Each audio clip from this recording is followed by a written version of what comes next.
Navrang TV ਵੇਖ ਰਹੇ ਸਾਰੇ ਹੀ ਦਰਸ਼ਕਾਂ ਦਾ ਨਿੱਘਾ ਸਵਾਗਤ ਪਿਆਰ ਭਰੀ ਸਤਿ ਸ਼੍ਰੀ ਅਕਾਲ। ਮੈਂ ਹਾਂ ਜੀ ਮਨਪ੍ਰੀਤ ਧਾਮੀ ਹਾਜ਼ਰਾ ਲੈ ਕੇ ਪ੍ਰੋਗਰਾਮ ਇੱਕ ਨਜ਼ਰ ਤੇ ਅੱਜ ਇੱਕ ਨਜ਼ਰ ਪ੍ਰੋਗਰਾਮ ਦੇ ਵਿੱਚ ਮੇਰਾ ਸਾਥ ਦੇਣਗੇ ਸਾਡੇ ਸੀਨੀਅਰ ਪੱਤਰਕਾਰ ਸਰਦਾਰ ਗੁਰਮੀਤ ਸਿੰਘ ਪਲਾਹੀ ਜੀ। ਸਰ ਬਹੁਤ-ਬਹੁਤ ਸਵਾਗਤ ਹੈ ਜੀ ਤੁਹਾਡਾ ਪ੍ਰੋਗਰਾਮ ਦੇ ਵਿੱਚ। ਮਿਹਰਬਾਨੀ ਜੀ, ਸ਼ੁਕਰੀਆ ਜੀ। ਤੇ ਇੱਕ ਨਜ਼ਰ ਪ੍ਰੋਗਰਾਮ ਦੀ ਸ਼ੁਰੂਆਤ ਤੋਂ ਪਹਿਲਾਂ ਨਜ਼ਰ ਮਾਰਦੇ ਹਾਂ ਕੋਵਿਡ-19 ਦੀ ਅੱਜ ਦੀ ਰਿਪੋਰਟ ਦੀ।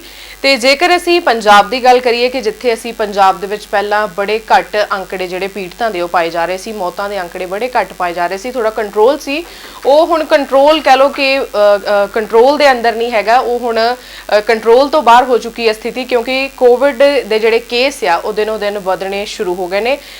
ਤੇ ਜੇਕਰ ਗੱਲ ਕਰੀਏ ਪੰਜਾਬ ਦੀ ਤਾਂ ਪੰਜਾਬ ਦੇ ਵਿੱਚ ਹੁਣ ਤੱਕ 22,334 ਕੁੱਲ ਪੀੜਤ ਜਿਹੜੇ ਕਰੋਨਾ ਦੇ ਹੋ ਗਏ ਨੇ ਤੇ 550 ਹੁਣ ਤੱਕ ਮੌਤਾਂ ਹੋ ਚੁੱਕੀਆਂ ਨੇ। ਤੇ ਜੇਕਰ ਪਿਛਲੇ 24 ਘੰਟਿਆਂ ਦੀ ਗੱਲ ਕਰੀਏ ਤਾਂ ਪਿਛਲੇ 24 ਘੰਟਿਆਂ ਦੇ ਵਿੱਚ 851 ਨਵੇਂ ਕੇਸ ਜਿਹੜੇ ਕਰੋਨਾ ਪੀੜਤਾਂ ਦੇ ਉਹ ਸਾਹਮਣੇ ਆਏ ਨੇ ਤੇ 24 ਜਿਹੜੀਆਂ ਉਹ ਮੌਤਾਂ ਹੋ ਗਈਆਂ ਨੇ। ਇੱਕ ਚਿੰਤਾ ਦਾ ਜਿਹੜਾ ਵਿਸ਼ਾ ਬਣਿਆ ਹੋਇਆ ਕਿਉਂਕਿ ਕੋਵਿਡ ਕਾਰਨ ਬਹੁਤ ਸਾਰੇ ਇਲਾਕਿਆਂ ਦੇ ਵਿੱਚ, ਬਹੁਤ ਸਾਰੇ ਜ਼ਿਲ੍ਹਿਆਂ ਦੇ ਵਿੱਚ, ਰਾਜਾਂ ਦੇ ਵਿੱਚ ਸਥਿਤੀ ਅਜਿਹੀ ਬਣੀ ਹੋਈ ਹੈ ਕਿ ਇੱਕ ਦਿਨ ਦੇ ਵਿੱਚ ਕਹਿ ਲਓ ਕਿ ਬਹੁਤ ਸਾਰੇ ਕੇਸ ਜਿਹੜੇ ਉਹ ਸਾਹਮਣੇ ਆ ਰਹੇ ਨੇ ਕੋਵਿਡ-19 ਨੂੰ ਲੈ ਕੇ। ਤੇ ਉੱਥੇ ਜੇਕਰ ਅਸੀਂ ਪੂਰੇ ਭਾਰਤ ਦੀ ਗੱਲ ਕਰੀਏ ਤਾਂ ਭਾਰਤ ਦੇ ਵਿੱਚ ਇਹ ਅੰਕੜਾ ਜਿੱਥੇ ਪਹਿਲਾਂ ਹਜ਼ਾਰਾਂ ਦੇ ਵਿੱਚ ਸੀ ਹੁਣ ਇਹ ਲੱਖਾਂ ਦੇ ਵਿੱਚ ਪਹੁੰਚ ਚੁੱਕਾ ਹੈ।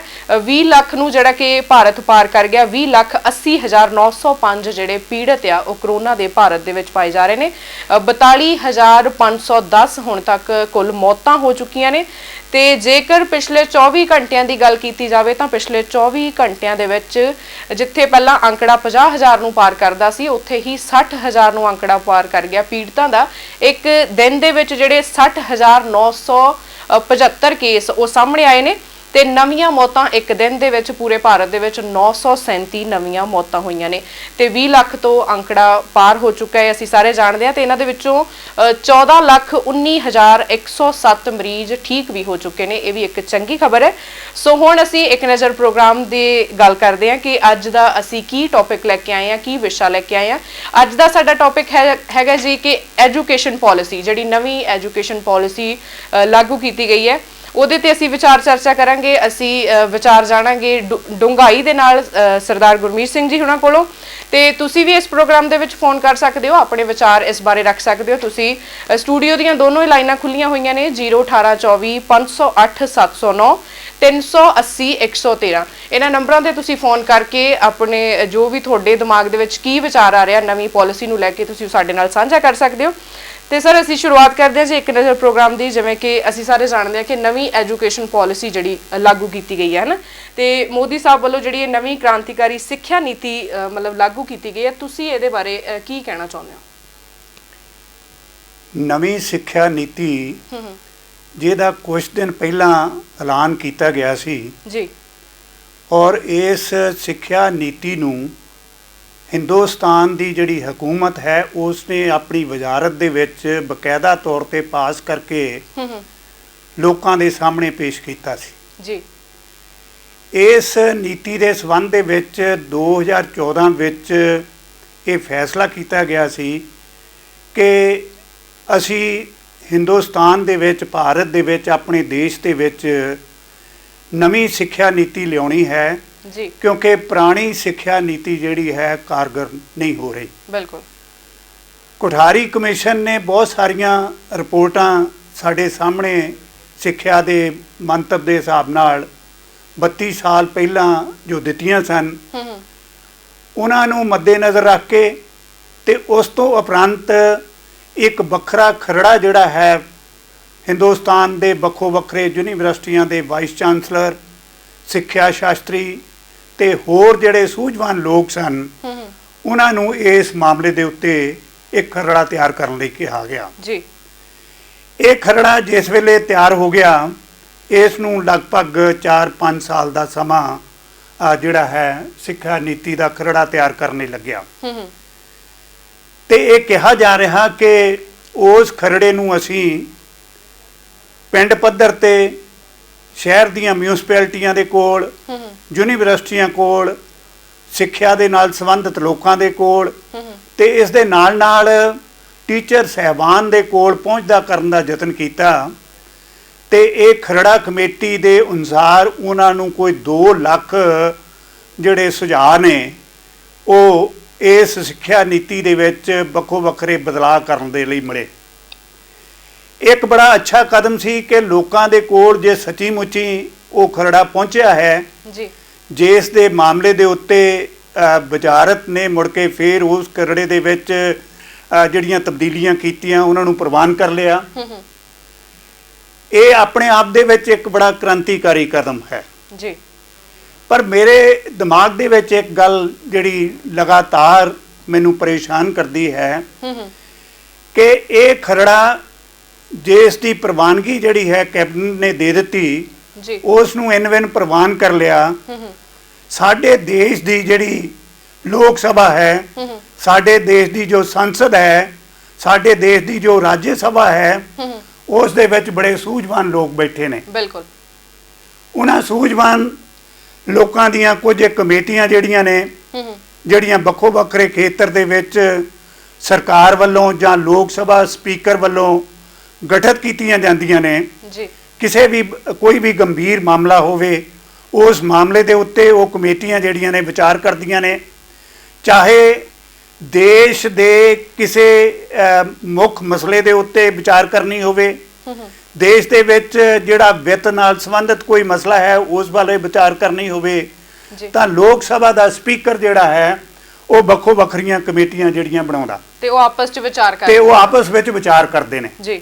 ਪਰ ਹੈਰਾਨੀ ਵਾਲੀ ਗੱਲ ਇਹ ਆ ਵੀ ਸਰਕਾਰ ਵੱਲੋਂ ਕੋਈ ਵੀ ਕਮੇਟੀ ਨਹੀਂ ਬਣਾਈ ਗਈ, ਨਾ ਲੋਕ ਸਭਾ ਦੇ ਵਿੱਚ ਇਸ ਨੂੰ ਪੇਸ਼ ਕੀਤਾ ਗਿਆ ਜੀ। ਤੇ ਕਰੋਨਾ ਕਾਲ ਦੇ ਵਿੱਚ ਇਸ ਨੂੰ ਲਾਗੂ ਕਰਨ ਲਈ ਕਾਹਲੀ ਜਿਹੜੀ ਹੈ ਉਹ ਦਿਖਾਈ ਗਈ ਹੈ। ਬਿਲਕੁਲ। ਤੇ ਤੁਸੀਂ ਇਸ ਮਸਲੇ ਦੇ ਬਾਰੇ ਆਪਾਂ ਵਿਸਤਾਰ ਦੇ ਨਾਲ ਚਰਚਾ ਕਰਾਂਗੇ ਕਿ ਅਸੀਂ ਲੋਕ ਜਿਹੜੇ ਸਮਾਜ ਦੇ ਬਿਲਕੁਲ ਥੱਲੇ ਨਪੀੜੇ ਜਾ ਰਹੇ ਲੋਕਾਂ ਦੀ ਤਰਜਮਾਨੀ ਕਰਨ ਲਈ, ਲੋਕਾਂ ਦੇ ਮਸਲੇ ਸਮੱਸਿਆਵਾਂ ਜਿਹੜੀਆਂ ਉਹ ਲੋਕਾਂ ਸਾਹਮਣੇ ਪੇਸ਼ ਕਰਨ ਲਈ ਆਪਣੀ ਕੋਖਮੀ ਨਜ਼ਰ ਦੇ ਨਾਲ ਲੋਕਾਂ ਸਾਹਮਣੇ ਗੱਲਾਂ ਪੇਸ਼ ਕਰਦੇ ਆ, ਸਰਕਾਰਾਂ ਦੇ ਸਾਹਮਣੇ ਵੀ ਗੱਲਾਂ ਪੇਸ਼ ਕਰਦੇ ਆ ਜੀ। ਤਾਂ ਮੈਂ ਸਮਝਦਾ ਕਿ ਕੁਝ ਗੱਲਾਂ ਜਿਹੜੀਆਂ ਆਪਾਂ ਅੱਜ ਇੱਥੇ ਵਿਚਾਰੀਏ ਉਹਨਾਂ ਬਾਰੇ ਸਰਕਾਰ ਨੂੰ ਇਸ ਨੂੰ ਮੁੱਖ ਰੂਪ ਵਿੱਚ ਜਦੋਂ ਫਾਈਨਲ ਇਸ ਨੂੰ ਲਾਗੂ ਕਰਨਾ ਹੈ ਉਸ ਤੋਂ ਪਹਿਲਾਂ ਇੱਕ ਵਾਰੀ ਜ਼ਰੂਰ ਇਹਦੀ ਨਜ਼ਰਸਾਨੀ ਜਿਹੜੀ ਆ ਕੀਤੀ ਜਾਣੀ ਚਾਹੀਦੀ ਹੈ। ਬਿਲਕੁਲ। ਤੇ ਜਿਵੇਂ ਤੁਸੀਂ ਗੱਲ ਕੀਤੀ ਕਿ ਇਸ ਕੋਵਿਡ-19 ਦੇ ਦੌਰ ਦੇ ਦੌਰਾਨ ਇੱਕਦਮ ਜਿਹੜੀ ਕਾਲੀ ਦੇ ਨਾਲੇ ਨੀਤੀ ਲਾਗੂ ਕਰ ਦਿੱਤੀ ਗਈ ਹੈ, ਤੁਹਾਨੂੰ ਕੀ ਲੱਗਦਾ ਕਿ ਸਹੀ ਤਰੀਕਾ ਸੀ ਨੀਤੀ ਲਾਗੂ ਕਰਨਾ? ਤੁਹਾਡੇ ਆਪਣੇ ਕੀ ਵਿਚਾਰ ਨੇ ਇਹਦੇ ਬਾਰੇ? ਮੈਂ ਇਸ ਵਿਚਾਰਦਾ ਕਿ ਕਿਉਂਕਿ 32 ਸਾਲਾਂ ਬਾਅਦ ਇਹ ਜਿਹੜਾ ਖਰੜਾ ਲਾਗੂ ਕੀਤਾ ਜਾ ਰਿਹਾ ਉਸ ਦੇ ਵਿੱਚ ਕੁਝ ਇੱਕ ਗੱਲਾਂ ਇਹੋ ਜਿਹੀਆਂ ਨੇ ਜਿਹੜੀਆਂ ਸੱਚੀ ਮੁੱਚੀ ਸਾਡੇ ਦੇਸ਼ ਦੀ ਪਾਰਲੀਮੈਂਟ ਦੇ ਵਿੱਚ ਵਿਚਾਰ ਕਰਨ ਵਾਲੀਆਂ ਨੇ ਜੀ। ਬਹੁਤ ਸਾਰੇ ਲੋਕਾਂ ਦਾ ਇਹ ਵਿਚਾਰ ਹੈ ਕਿ ਇਹ ਨਵੀਂ ਸਿੱਖਿਆ ਨੀਤੀ ਨਿੱਜੀਕਰਨ ਤੇ ਵਪਾਰੀਕਰਨ ਵੱਲ ਨੂੰ ਇੱਕ ਬਹੁਤ ਵੱਡਾ ਕਦਮ ਹੈ ਜੀ, ਜਿਹਦੇ ਬਾਰੇ ਅਸਲ ਮਾਇਨਿਆਂ ਦੇ ਵਿੱਚ ਇਹ ਸਰਕਾਰ ਦੇ ਉੱਤੇ ਲਗਾਤਾਰ ਦੋਸ਼ ਲੱਗਦੇ ਨੇ ਕਿ ਇਹ ਸਰਕਾਰ ਆਮ ਲੋਕਾਂ ਦੇ ਹਿੱਤਾਂ ਦੀ ਪੂਰਤੀ ਨਾ ਕਰਕੇ ਨਿੱਜੀਕਰਨ ਵੱਲ ਨੂੰ ਸਾਡੇ ਦੇਸ਼ ਨੂੰ ਲਿਜਾ ਰਹੀ ਆ ਔਰ ਵਪਾਰੀਕਰਨ ਜਿਹੜਾ ਹੈ ਉਹ ਸਿੱਖਿਆ ਦਾ ਹੋ ਰਿਹਾ। ਇੱਥੇ ਮੈਂ ਦੋ ਗੱਲਾਂ ਸਾਫ਼ ਕਰਨੀਆਂ ਚਾਹੁੰਦਾ ਜੀ। ਇੱਕ ਗੱਲ ਇਹ ਕਿ ਪਿਛਲੇ ਕੁਝ ਸਮੇਂ ਤੋਂ ਲਗਾਤਾਰ ਅਸੀਂ ਇਹ ਮਹਿਸੂਸ ਕਰਦੇ ਹਾਂ ਕਿ ਸਿੱਖਿਆ ਤੇ ਸਿਹਤ ਦਾ ਜੋ ਖੇਤਰ ਹੈ ਉਹਦੇ ਵਿੱਚ ਸਾਡੀ ਕੇਂਦਰ ਦੀ ਸਰਕਾਰ ਵੀ ਔਰ ਸਾਡੀਆਂ ਸੂਬਾ ਸਰਕਾਰਾਂ ਵੀ ਆਪਣੇ ਪੈਰ ਜਿਹੜੇ ਨੇ ਪਿੱਛੇ ਖਿੱਚ ਰਹੀਆਂ ਨੇ। ਬਿਲਕੁਲ। ਸਿੱਖਿਆ ਦੇ ਖੇਤਰ ਦੀ ਗੱਲ ਲੈ ਲਈਏ ਅਸੀਂ, ਇੱਕ ਪਾਸੇ ਸਧਾਰਨ ਸਕੂਲ ਨੇ, ਦੂਜੇ ਪਾਸੇ ਵੱਡੇ ਵੱਡੇ 5 ਸਟਾਰ ਪਬਲਿਕ ਸਕੂਲ ਨੇ। ਬਿਲਕੁਲ। ਤੇ ਜਿਸ ਵੇਲੇ ਅਸੀਂ ਬਰਾਬਰ ਦੀ ਸਿੱਖਿਆ ਦੀ ਗੱਲ ਕਰਦੇ ਹਾਂ ਤੇ ਸਾਨੂੰ ਇਸ ਗੱਲ ਤੋਂ ਨਖੇੜਾ ਹੋ ਜਾਂਦਾ ਜੀ। ਦੂਜੀ ਗੱਲ ਜਿਹੜੀ ਅਸੀਂ ਮਹਿਸੂਸ ਕਰਦੇ ਹਾਂ ਵੀ ਅਸੀਂ ਇਹ ਕਹਿੰਦੇ ਹਾਂ ਵੀ ਇੱਕ ਕਿਸੇ ਸਮੇਂ ਕੋਈ ਕਾਨੂੰਨ ਲਾਗੂ ਕੀਤਾ ਗਿਆ ਸੀ ਰਾਈਟ ਟੂ ਐਜੂਕੇਸ਼ਨ ਦਾ। ਉਹ ਰਾਈਟ ਟੂ ਐਜੂਕੇਸ਼ਨ ਕੀ ਸੀ ਕਿ ਸਿੱਖਿਆ ਜਿਹੜੀ ਹੈ ਸਭ ਨੂੰ ਮਿਲਣੀ ਚਾਹੀਦੀ ਹੈ। ਬਿਲਕੁਲ। ਸੌਰੀ ਸਰ, ਮੈਂ ਤੁਹਾਨੂੰ ਇੱਥੇ ਕੱਟ ਰਹੀ ਹਾਂ, ਸਾਡੇ ਕੋਲ ਕਾਲਰ ਜਿਹੜੇ ਜੁੜੇ ਨੇ, ਆਪਾਂ ਇਹਦੇ ਤੇ ਆਪਾਂ ਗੱਲ ਇੱਦਾਂ ਹੀ ਜਾਰੀ ਰੱਖਾਂਗੇ। ਹੈਲੋ। ਹਾਂਜੀ ਮੈਮ। ਹਾਂਜੀ, ਸਤਿ ਸ਼੍ਰੀ ਅਕਾਲ ਜੀ, ਸਵਾਗਤ ਹੈ ਜੀ ਨਵਰੰਗ ਟੀਵੀ ਤੇ। ਹਾਂਜੀ ਸਤਿ ਸ਼੍ਰੀ ਅਕਾਲ ਮੈਮ, ਥੈਂਕ ਯੂ ਤੁਹਾਡਾ ਬਹੁਤ ਬਹੁਤ ਜੀ। ਜੀ ਤੇ ਸਾਡਾ ਅੱਜ ਦਾ ਟੌਪਿਕ ਹੈਗਾ ਐਜੂਕੇਸ਼ਨ ਪਾਲਿਸੀ, ਜਿਹੜੀ ਨਵੀਂ ਐਜੂਕੇਸ਼ਨ ਪਾਲਿਸੀ ਲਾਗੂ ਕੀਤੀ ਗਈ ਹੈ ਉਹਦੇ ਬਾਰੇ ਤੁਸੀਂ ਕੀ ਵਿਚਾਰ ਰੱਖਦੇ ਹੋ? ਹਾਂਜੀ ਮੈਡਮ, ਇਹ ਸਮੇਂ ਦੀ ਲੋੜ ਤਾਂ ਹੈ। ਅੱਜ ਦੇ ਸਿਸਟਮ ਦੇ ਨਾਲ ਜੋ ਹੁਣ ਅਸੀਂ 21ਵੀਂ ਸਦੀ ਵਿੱਚ ਜਾ ਰਹੇ ਹਾਂ, ਜੀ ਸਾਨੂੰ ਲੋੜ ਤਾਂ ਬਹੁਤ ਹੈਗੀ ਵੀ ਸਾਡੀ ਸਿੱਖਿਆ ਪ੍ਰਣਾਲੀ ਨੂੰ ਕੁਝ ਬਦਲਾਵ ਕੀਤਾ ਜਾਣ। ਬਿਲਕੁਲ। ਪਰ ਇਹ ਜਦ ਤੱਕ ਪੂਰੀ ਤਰ੍ਹਾਂ ਇੰਪਲੀਮੈਂਟੇਸ਼ਨ ਨਹੀਂ ਹੁੰਦੀ, ਇਹਨੂੰ ਜ਼ਮੀਨੀ ਲੈਵਲ ਤੱਕ ਨਹੀਂ ਪਹੁੰਚਿਆ ਜਾਂਦਾ ਸਾਰਾ ਕੁਝ, ਉਸ ਤੱਕ ਤਾਂ ਮੁਸ਼ਕਲ ਹੀ ਹੈ ਬਹੁਤ। ਜੀ ਸਾਨੂੰ ਚਾਹੀਦਾ ਸਰਕਾਰਾਂ ਨੂੰ ਵੀ ਇਹਨਾਂ ਚੀਜ਼ਾਂ ਨੂੰ ਸੁਧਾਰ ਕੀਤਾ ਜਾਵੇ, ਜਿੰਨੀ ਜ਼ਮੀਨੀ ਪੱਧਰ ਤੇ ਹਰੇਕ ਛੋਟੇ ਲੈਵਲ ਦੇ ਬੰਦੇ ਨੂੰ, ਵੱਡੇ ਲੈਵਲ ਦੇ ਬੰਦੇ ਨੂੰ ਜਿਹੜਾ ਸਿੱਖਿਆ ਦਾ ਅਧਿਕਾਰ ਆ ਪੂਰਾ ਦਾ ਪੂਰਾ ਮਿਲਣਾ ਚਾਹੀਦਾ। ਜਿਹੜੀ ਇਹ ਲੁੱਟ ਖਸੁੱਟ ਪ੍ਰਾਈਵੇਟ ਸਕੂਲਾਂ ਦੀ ਇਹ ਬੰਦ ਹੋਣੀ ਚਾਹੀਦੀ ਹੈ। ਸਰਕਾਰ ਨੂੰ ਇਹਨਾਂ ਵੱਲ ਕਦਮ ਉਠਾਉਣੇ ਚਾਹੀਦੇ। ਜਿਹੜੀ ਸਿੱਖਿਆ ਨਵੇਂ ਪ੍ਰਣਾਲੀ ਸ਼ੁਰੂ ਕਰ ਰਹੇ ਆ ਉਹਦੇ ਨਾਲ ਨਾਲ ਜਿਹੜਾ ਪਹਿਲਾ ਸਿਸਟਮ ਖਰਾਬ ਹੈਗਾ ਉਸ ਨੂੰ ਵੀ ਦੁਰਸਤ ਕਰਨ ਦੀ ਬਹੁਤ ਜ਼ਿਆਦਾ ਲੋੜ ਹੈ। ਜੋ ਇੰਨੀ ਜ਼ਿਆਦਾ ਲੁੱਟ ਖਸੁੱਟ ਅਰਬਾਂ ਰੁਪਏ ਦੀ ਹੋ ਰਹੀ ਹੈ ਉਹਦੇ ਵੱਲ ਕੋਈ ਵੀ ਧਿਆਨ ਨਹੀਂ ਦਿੱਤਾ ਜਾ ਰਿਹਾ। ਨਵੀਆਂ ਪ੍ਰਣਾਲੀਆਂ ਸ਼ੁਰੂ ਕੀਤੀਆਂ ਜਾ ਰਹੀਆਂ, ਪਹਿਲੇ ਵਾਲੀ ਜੋ ਹੈ ਉਹਨੂੰ ਵੀ ਤਾਂ ਦੁਰਸਤ ਕਰਨਾ ਚਾਹੀਦਾ ਪਹਿਲਾਂ। ਉਹੀ ਮਤਲਬ ਕਹਿਣ ਦਾ ਭਾਵ ਕਿ ਜਿਹੜੀਆਂ ਪਹਿਲੀਆਂ ਚੱਲ ਰਹੀਆਂ ਨੇ ਪਾਲਿਸੀਆਂ ਉਹਨਾਂ ਨੂੰ ਪਹਿਲਾਂ ਚੰਗੀ ਤਰ੍ਹਾਂ ਸੁਧਾਰ ਲੈਣਾ ਚਾਹੀਦਾ, ਫਿਰ ਨਵੀਂ ਨੀਤੀ ਵੱਲ ਜਿਹੜਾ ਧਿਆਨ ਉਹ ਦੇਣਾ ਚਾਹੀਦਾ। ਨਹੀਂ ਠੀਕ ਹੈ, ਨਵੀਂ ਵੀ ਕਰਨੀ ਚਾਹੀਦੀ ਹੈ, ਇਹ ਨਹੀਂ ਹੈਗਾ ਸਮੇਂ ਦੇ ਅਕੋਰਡਿੰਗਲੀ ਸਾਨੂੰ ਨਵੀਂ ਵੀ ਅਡਾਪਟ ਕਰਨਾ ਚਾਹੀਦਾ ਸਿਸਟਮ। ਜੇ ਸਾਨੂੰ ਬਾਹਰਲੇ ਲੈਵਲ ਦੇ ਨਾਲ ਕੰਪੀਟੀਟ ਕਰਨਾ, ਇੰਟਰਨੈਸ਼ਨਲ ਲੈਵਲ ਤੇ ਬੱਚਿਆਂ ਨੂੰ ਪੜ੍ਹਾਈ ਦੇਣੀ ਹੈ, ਤਾਂ ਸਾਨੂੰ ਉਸ ਚੀਜ਼ ਦੀ ਨਵੇਂ ਵੀ ਕਰਨਾ ਚਾਹੀਦਾ। ਪਰ ਜਿਹੜੇ ਪਹਿਲੇ ਵਿੱਚ ਜਿਹੜੇ ਬੈਕਗ੍ਰਾਉਂਡ ਹੈਗੇ ਸਾਨੂੰ ਉਹਨਾਂ ਨੂੰ ਵੀ ਤਾਂ ਠੀਕ ਕਰਨ ਦੀ ਲੋੜ ਹੈਗੀ ਹੈ ਨਾ, ਕਿ ਉਹਨੂੰ ਵੀ ਕੁਝ ਨਾ ਕੁਝ ਕੀਤਾ ਜਾਵੇ ਪਹਿਲਾਂ। ਜੀ ਬਿਲਕੁਲ ਸਹੀ ਗੱਲ ਜਿਹੜੀ ਹੈ ਸਾਡੇ ਮਾਨਯੋਗ ਜਿਹੜੇ ਫੋਨ ਕਰਨ ਵਾਲੇ ਕਾਲਰ ਸੀ ਉਹਨਾਂ ਨੇ ਕੀਤੀ ਹੈ ਕਿ ਸਾਡੀ ਮੌਜੂਦਾ ਸਿੱਖਿਆ ਪ੍ਰਣਾਲੀ ਵਿੱਚ ਵਾਕਈ ਬਹੁਤ ਸਾਰੇ ਸੁਧਾਰ ਲਿਆਉਣ ਦੀ ਲੋੜ ਹੈ। ਜੀ ਤੁਹਾਨੂੰ ਹੈਰਾਨੀ ਹੋਏਗੀ ਇਸ ਗੱਲ ਦੀ, ਜਦੋਂ ਅਸੀਂ ਸਿੱਖਿਆ ਹੋਣ ਵਾਲੀ ਮੌਜੂਦਾ ਸਿੱਖਿਆ ਦੀ ਗੱਲ ਕਰਦੇ ਹਾਂ ਤੇ ਸਾਡੇ ਕੋਲ 55 ਲੱਖ ਪੋਸਟਾਂ ਨੇ ਪੂਰੇ ਹਿੰਦੁਸਤਾਨ ਦੇ ਵਿੱਚ ਜਿਹੜੇ ਸਰਕਾਰੀ ਸਕੂਲ ਨੇ। ਜੀ ਉਹਨਾਂ ਵਿੱਚੋਂ ਸਿਰਫ 44,000 ਜਿਹੜੇ ਸਕੂਲ ਟੀਚਰ ਨੇ ਉਹਨਾਂ ਦੀ ਤਾਇਨਾਤੀ ਕੀਤੀ ਗਈ। 10 ਲੱਖ ਤੋਂ ਵੱਧ ਪੋਸਟਾਂ ਜਿਹੜੀਆਂ ਨੇ ਉਹ ਹੁਣ ਖਾਲੀ ਨੇ। ਜੀ ਇਸ ਤੋਂ ਵੀ ਅਗਲੀ ਗੱਲ ਇਹ ਆ ਵੀ ਟੀਚਰ ਸਹਿਬਾਨ ਜਿਹੜੇ ਤਾਇਨਾਤ ਕੀਤੇ ਗਏ ਨੇ ਉਹਨਾਂ ਵਿੱਚੋਂ ਇੱਕ ਸਰਵੇ ਛਪਿਆ ਹੈ ਦਾ ਹਿੰਦੂ ਅਖਬਾਰ ਦੇ ਵਿੱਚ ਜੀ ਕਿ 25% ਹਰ ਰੋਜ਼ ਟੀਚਰ ਜਿਹੜੇ ਨੇ ਉਹ ਆਪਣੀ ਡਿਊਟੀ ਤੋਂ ਗੈਰ ਹਾਜ਼ਰ ਰਹਿੰਦੇ ਨੇ। ਇਸ ਤੋਂ ਵੀ ਅਗਲੀ ਗੱਲ ਵੀ ਅਸੀਂ ਡਿਜੀਟਲ ਇੰਡੀਆ ਦੀ ਗੱਲ ਕਰਦੇ ਹਾਂ, ਪੜ੍ਹਾਈ ਕਰਨ ਦੀ ਅਸੀਂ ਗੱਲ ਕਰਦੇ ਹਾਂ, ਕਰੋਨਾ ਕਾਲ ਦੇ ਵਿੱਚ ਇਸ ਦੀ ਅਹਿਮੀਅਤ ਨੂੰ ਦੀ ਵੀ ਅਸੀਂ ਗੱਲ ਕਰਦੇ ਹਾਂ, ਔਰ ਅਸੀਂ ਵਿਦਿਆਰਥੀਆਂ ਨੂੰ ਫੋਨ ਦੇਣ ਦੀ ਗੱਲ ਵੀ ਕਰਦੇ ਹਾਂ, ਆਨਲਾਈਨ ਸਿੱਖਿਆ ਦੀ ਵੀ ਗੱਲ ਕਰਦੇ ਹਾਂ। ਜੀ ਪਰ ਹੈਰਾਨੀ ਵਾਲੀ ਗੱਲ ਇਹ ਆ ਵੀ ਸਿਰਫ 13% ਸਰਕਾਰੀ ਸਕੂਲ ਨੇ ਟੋਟਲ ਦੇ ਵਿੱਚ ਜਿੰਨੇ ਸਾਡੇ ਦੇਸ਼ ਕੋਲ ਹੈਗੇ ਨੇ ਜਿਨ੍ਹਾਂ ਵਿੱਚ ਡਿਜੀਟਲ ਐਜੂਕੇਸ਼ਨ ਦੀ ਸੁਵਿਧਾ ਜਿਹੜੀ ਹੈ ਮਿਲੀ ਹੋਈ ਆ, ਔਰ ਉਹਨਾਂ ਵਿੱਚ ਸਿਰਫ 6% ਜਿਹੜੇ ਨੇ ਉਹ ਸਰਕਾਰੀ ਸਕੂਲ ਨੇ। ਜੀ ਇਲੈਕਟ੍ਰਿਸਿਟੀ ਜਿਹੜੀ ਸਕੂਲਾਂ ਦੇ ਵਿੱਚ ਜਿਹੜੀ ਬੜੀ ਜ਼ਰੂਰੀ ਹੋਣੀ ਚਾਹੀਦੀ ਆ, ਤੁਸੀਂ ਜਾਣ ਕੇ ਹੈਰਾਨ ਹੋ ਜਾਓਗੇ ਕਿ ਸਿਰਫ 60% ਸਕੂਲ ਇਹੋ ਜਿਹੇ ਨੇ ਜਿਨ੍ਹਾਂ ਨੂੰ ਇਲੈਕਟ੍ਰਿਸਿਟੀ ਦੀ ਸੁਵਿਧਾ ਮਿਲੀ ਹੋਈ ਆ। ਤੁਸੀਂ ਦੱਸੋ ਵੀ ਸਾਡੇ ਕੋਲ 40% ਇਹੋ ਜਿਹੇ ਨੇ ਜਿਨ੍ਹਾਂ ਕੋਲ ਸਕੂਲ ਦੀਆਂ ਬਾਉਂਡਰੀਆਂ ਹੀ ਹੈ ਨਹੀਂ ਗੀਆਂ ਸਰਕਾਰੀ ਸਕੂਲਾਂ ਦੀਆਂ। ਇਹੋ ਜਿਹੀ ਖਸਤਾ ਹਾਲਤ ਹੈ ਸਾਡੀ, ਔਰ ਸਾਡੀ ਸਰਕਾਰ ਜਿਹੜੀ ਹੈ ਸਿਰਫ 2.9% ਸਾਡੀ GDP ਦਾ ਉਸ ਦੇ ਉੱਤੇ ਖਰਚ ਕਰਦੀ ਆ। ਤੇ ਇਸ ਹਾਲ ਦੇ ਵਿੱਚ, ਖਸਤਾ ਹਾਲ ਦੇ ਵਿੱਚ ਅਸੀਂ ਪੁਰਾਣੀਆਂ ਗੱਲਾਂ ਨੂੰ ਭੁੱਲ ਕੇ ਨਵੀਆਂ ਗੱਲਾਂ ਦੇ ਉੱਤੇ ਆਪਣੇ ਆਪ ਨੂੰ ਲੈ ਕੇ ਜਾਣਾ ਚਾਹੁੰਦੇ ਆ। ਬੜਾ ਚੰਗਾ, ਅੱਛਾ ਉਦਮ ਹੈ, ਸ਼ਗਨ ਹੈ, ਅੱਛੀ ਕ੍ਰਾਂਤੀਕਾਰੀ ਗੱਲ ਹੈ। ਪਰ ਸਾਨੂੰ ਇਹ ਦੇਖਣਾ ਪਏਗਾ ਕਿ ਅਸੀਂ ਜੇ ਨਵਾਂ ਕੰਮ ਕੋਈ ਕਰਨ ਜਾ ਰਹੇ ਹਾਂ ਤੇ ਉਸ ਕੈਬਨਿਟ ਵਿੱਚ, ਜਿਸ ਕੈਬਨਿਟ ਵਿੱਚ ਇਹ ਪਾਸ ਕੀਤਾ ਗਿਆ ਕਿ ਅਸੀਂ ਨਵੀਂ ਨੀਤੀ ਜਿਹੜੀ ਹੈ ਲਾਗੂ ਕਰਨ ਜਾ ਰਹੇ ਹਾਂ ਔਰ ਅਸੀਂ 6 GDP ਸਿੱਖਿਆ ਦੀ ਜਿਹੜੀ ਦੇ ਉੱਤੇ ਖਰਚਾ ਕਰਨਾ ਚਾਹੁੰਦੇ ਹਾਂ, ਪਰ ਉਸ ਮੀਟਿੰਗ ਦੇ ਵਿੱਚ ਜਿਹੜੀ ਕੀਤੀ ਗਈ ਉਹਦੇ ਵਿੱਚ ਇੱਕ ਵਾਰੀ ਵੀ ਜ਼ਿਕਰ ਨਹੀਂ ਕੀਤਾ ਗਿਆ ਕਿ ਇਹ ਖਰਚਾ ਜਿਹੜਾ ਹੈ ਅਸੀਂ ਹੁਣ ਸਿੱਖਿਆ ਨੀਤੀ ਉੱਤੇ ਦੇਣ ਲਈ ਪ੍ਰਵਾਨ ਕਰ ਦਿੱਤਾ। ਬਿਲਕੁਲ, ਜੇ ਅਸੀਂ ਪ੍ਰਵਾਨ ਹੀ ਨਹੀਂ ਉਹ ਖਰਚਾ ਕੀਤਾ, ਅਸੀਂ ਇੱਕ ਨਵਾਂ ਬਸਤਾ ਲਿਆ ਕੇ ਲੋਕਾਂ ਦੇ ਸਾਹਮਣੇ ਖੋਲ ਕੇ ਰੱਖ ਦਿੱਤਾ, ਪੁਰਾਣੀਆਂ ਗੱਲਾਂ ਨੂੰ ਅਸੀਂ ਹਾਲੇ ਸਮੇਟਣ ਦਾ ਯਤਨ ਨਹੀਂ ਕੀਤਾ। ਪੁਰਾਣੀ ਸਿੱਖਿਆ ਨੀਤੀ ਜਿਹੜੀ ਸਾਡੇ ਕੋਲ ਹੁਣ ਤੱਕ ਲਾਗੂ ਹੋ ਰਹੀ ਸੀ, ਸਾਡੇ ਕੋਲ 6.5 ਸਾਲ 7 ਸਾਲ ਹੋ ਚੱਲੇ ਨੇ ਨਵੀਂ ਸਰਕਾਰ ਬਣਿਆ ਨੂੰ। ਪਹਿਲੀ ਸਰਕਾਰਾਂ ਨੇ ਵੀ ਇਸ ਮਾਮਲੇ ਦੇ ਉੱਤੇ ਕੋਈ ਧਿਆਨ ਨਹੀਂ ਦਿੱਤਾ। ਕਹਿਣ ਨੂੰ ਤਾਂ ਇਹ ਗੱਲ ਪਾਸ ਵੀ ਕਰ ਦਿੱਤੀ, ਇੱਕ ਐਕਟ ਬਣਾ ਦਿੱਤਾ ਵੀ ਸਾਰਿਆਂ ਨੂੰ ਸਿੱਖਿਆ ਜਿਹੜੀ ਅਸੀਂ ਦੇਵਾਂਗੇ, ਪਰ ਸਵਾਲ ਇਹ ਹੁੰਦਾ ਵੀ ਕੀ ਅਸੀਂ ਹਰੇਕ ਨੂੰ ਬਰਾਬਰ ਦੀ ਸਿੱਖਿਆ ਦੇਵਾਂਗੇ? ਬਿਲਕੁਲ, ਜੇ ਅਸੀਂ ਬਰਾਬਰ ਦੀ ਸਿੱਖਿਆ ਦੇਣ ਦੀ ਗੱਲ ਨਹੀਂ ਕਰਦੇ ਤੇ ਮੈਂ ਸਮਝਦਾ ਵੀ ਅਸੀਂ ਇੱਕ ਅੱਧੀ ਅਧੂਰੀ ਗੱਲ ਕਰ ਰਹੇ ਹਾਂ, ਜੋ ਕਿ ਹਿੰਦੁਸਤਾਨ ਦੇ ਉਹਨਾਂ ਗਰੀਬ ਲੋਕਾਂ ਦੀ ਤਰਜਮਾਨੀ ਕਰਨ ਵਾਲੀ ਨਹੀਂ ਜਿਹੜੇ ਕਿ ਲਗਾਤਾਰ ਸਿੱਖਿਆ ਤੋਂ ਵਾਂਝੇ ਨੇ। ਤੁਸੀਂ ਹੈਰਾਨ ਹੋ ਜਾਣਾ ਇਸ ਗੱਲ ਤੋਂ ਭਈ ਵੱਖੋ ਵੱਖਰੇ ਜਿਸ ਵੇਲੇ ਸਟੇਟਾਂ ਦੇ ਵਿੱਚ ਅਨਪੜ੍ਹਾਂ ਦੀ ਗਿਣਤੀ ਅਸੀਂ ਕਰਨੀ ਸ਼ੁਰੂ ਕਰ ਦਈਏ ਤੇ ਬਹੁਤ ਹਾਲਤਾਂ ਦੇ ਵਿੱਚ ਅਸੀਂ ਇਸ ਗੱਲ ਬਾਰੇ ਜਮਾ ਤਫਰੀਕ ਕਰਦੇ ਹਾਂ, ਬੜੇ ਅੰਕੜੇ ਅਸੀਂ ਪੇਸ਼ ਕਰਦੇ ਹਾਂ ਭਈ ਅਸੀਂ ਜੀ ਹੁਣ 95% ਲੋਕਾਂ ਨੂੰ ਸਕੂਲ ਦੇ ਵਿੱਚ ਲਿਆਉਣ ਦੀ ਗੱਲ ਜਿਹੜੀ ਆ ਪੂਰੀ ਕਰ ਦਿੱਤੀ ਆ।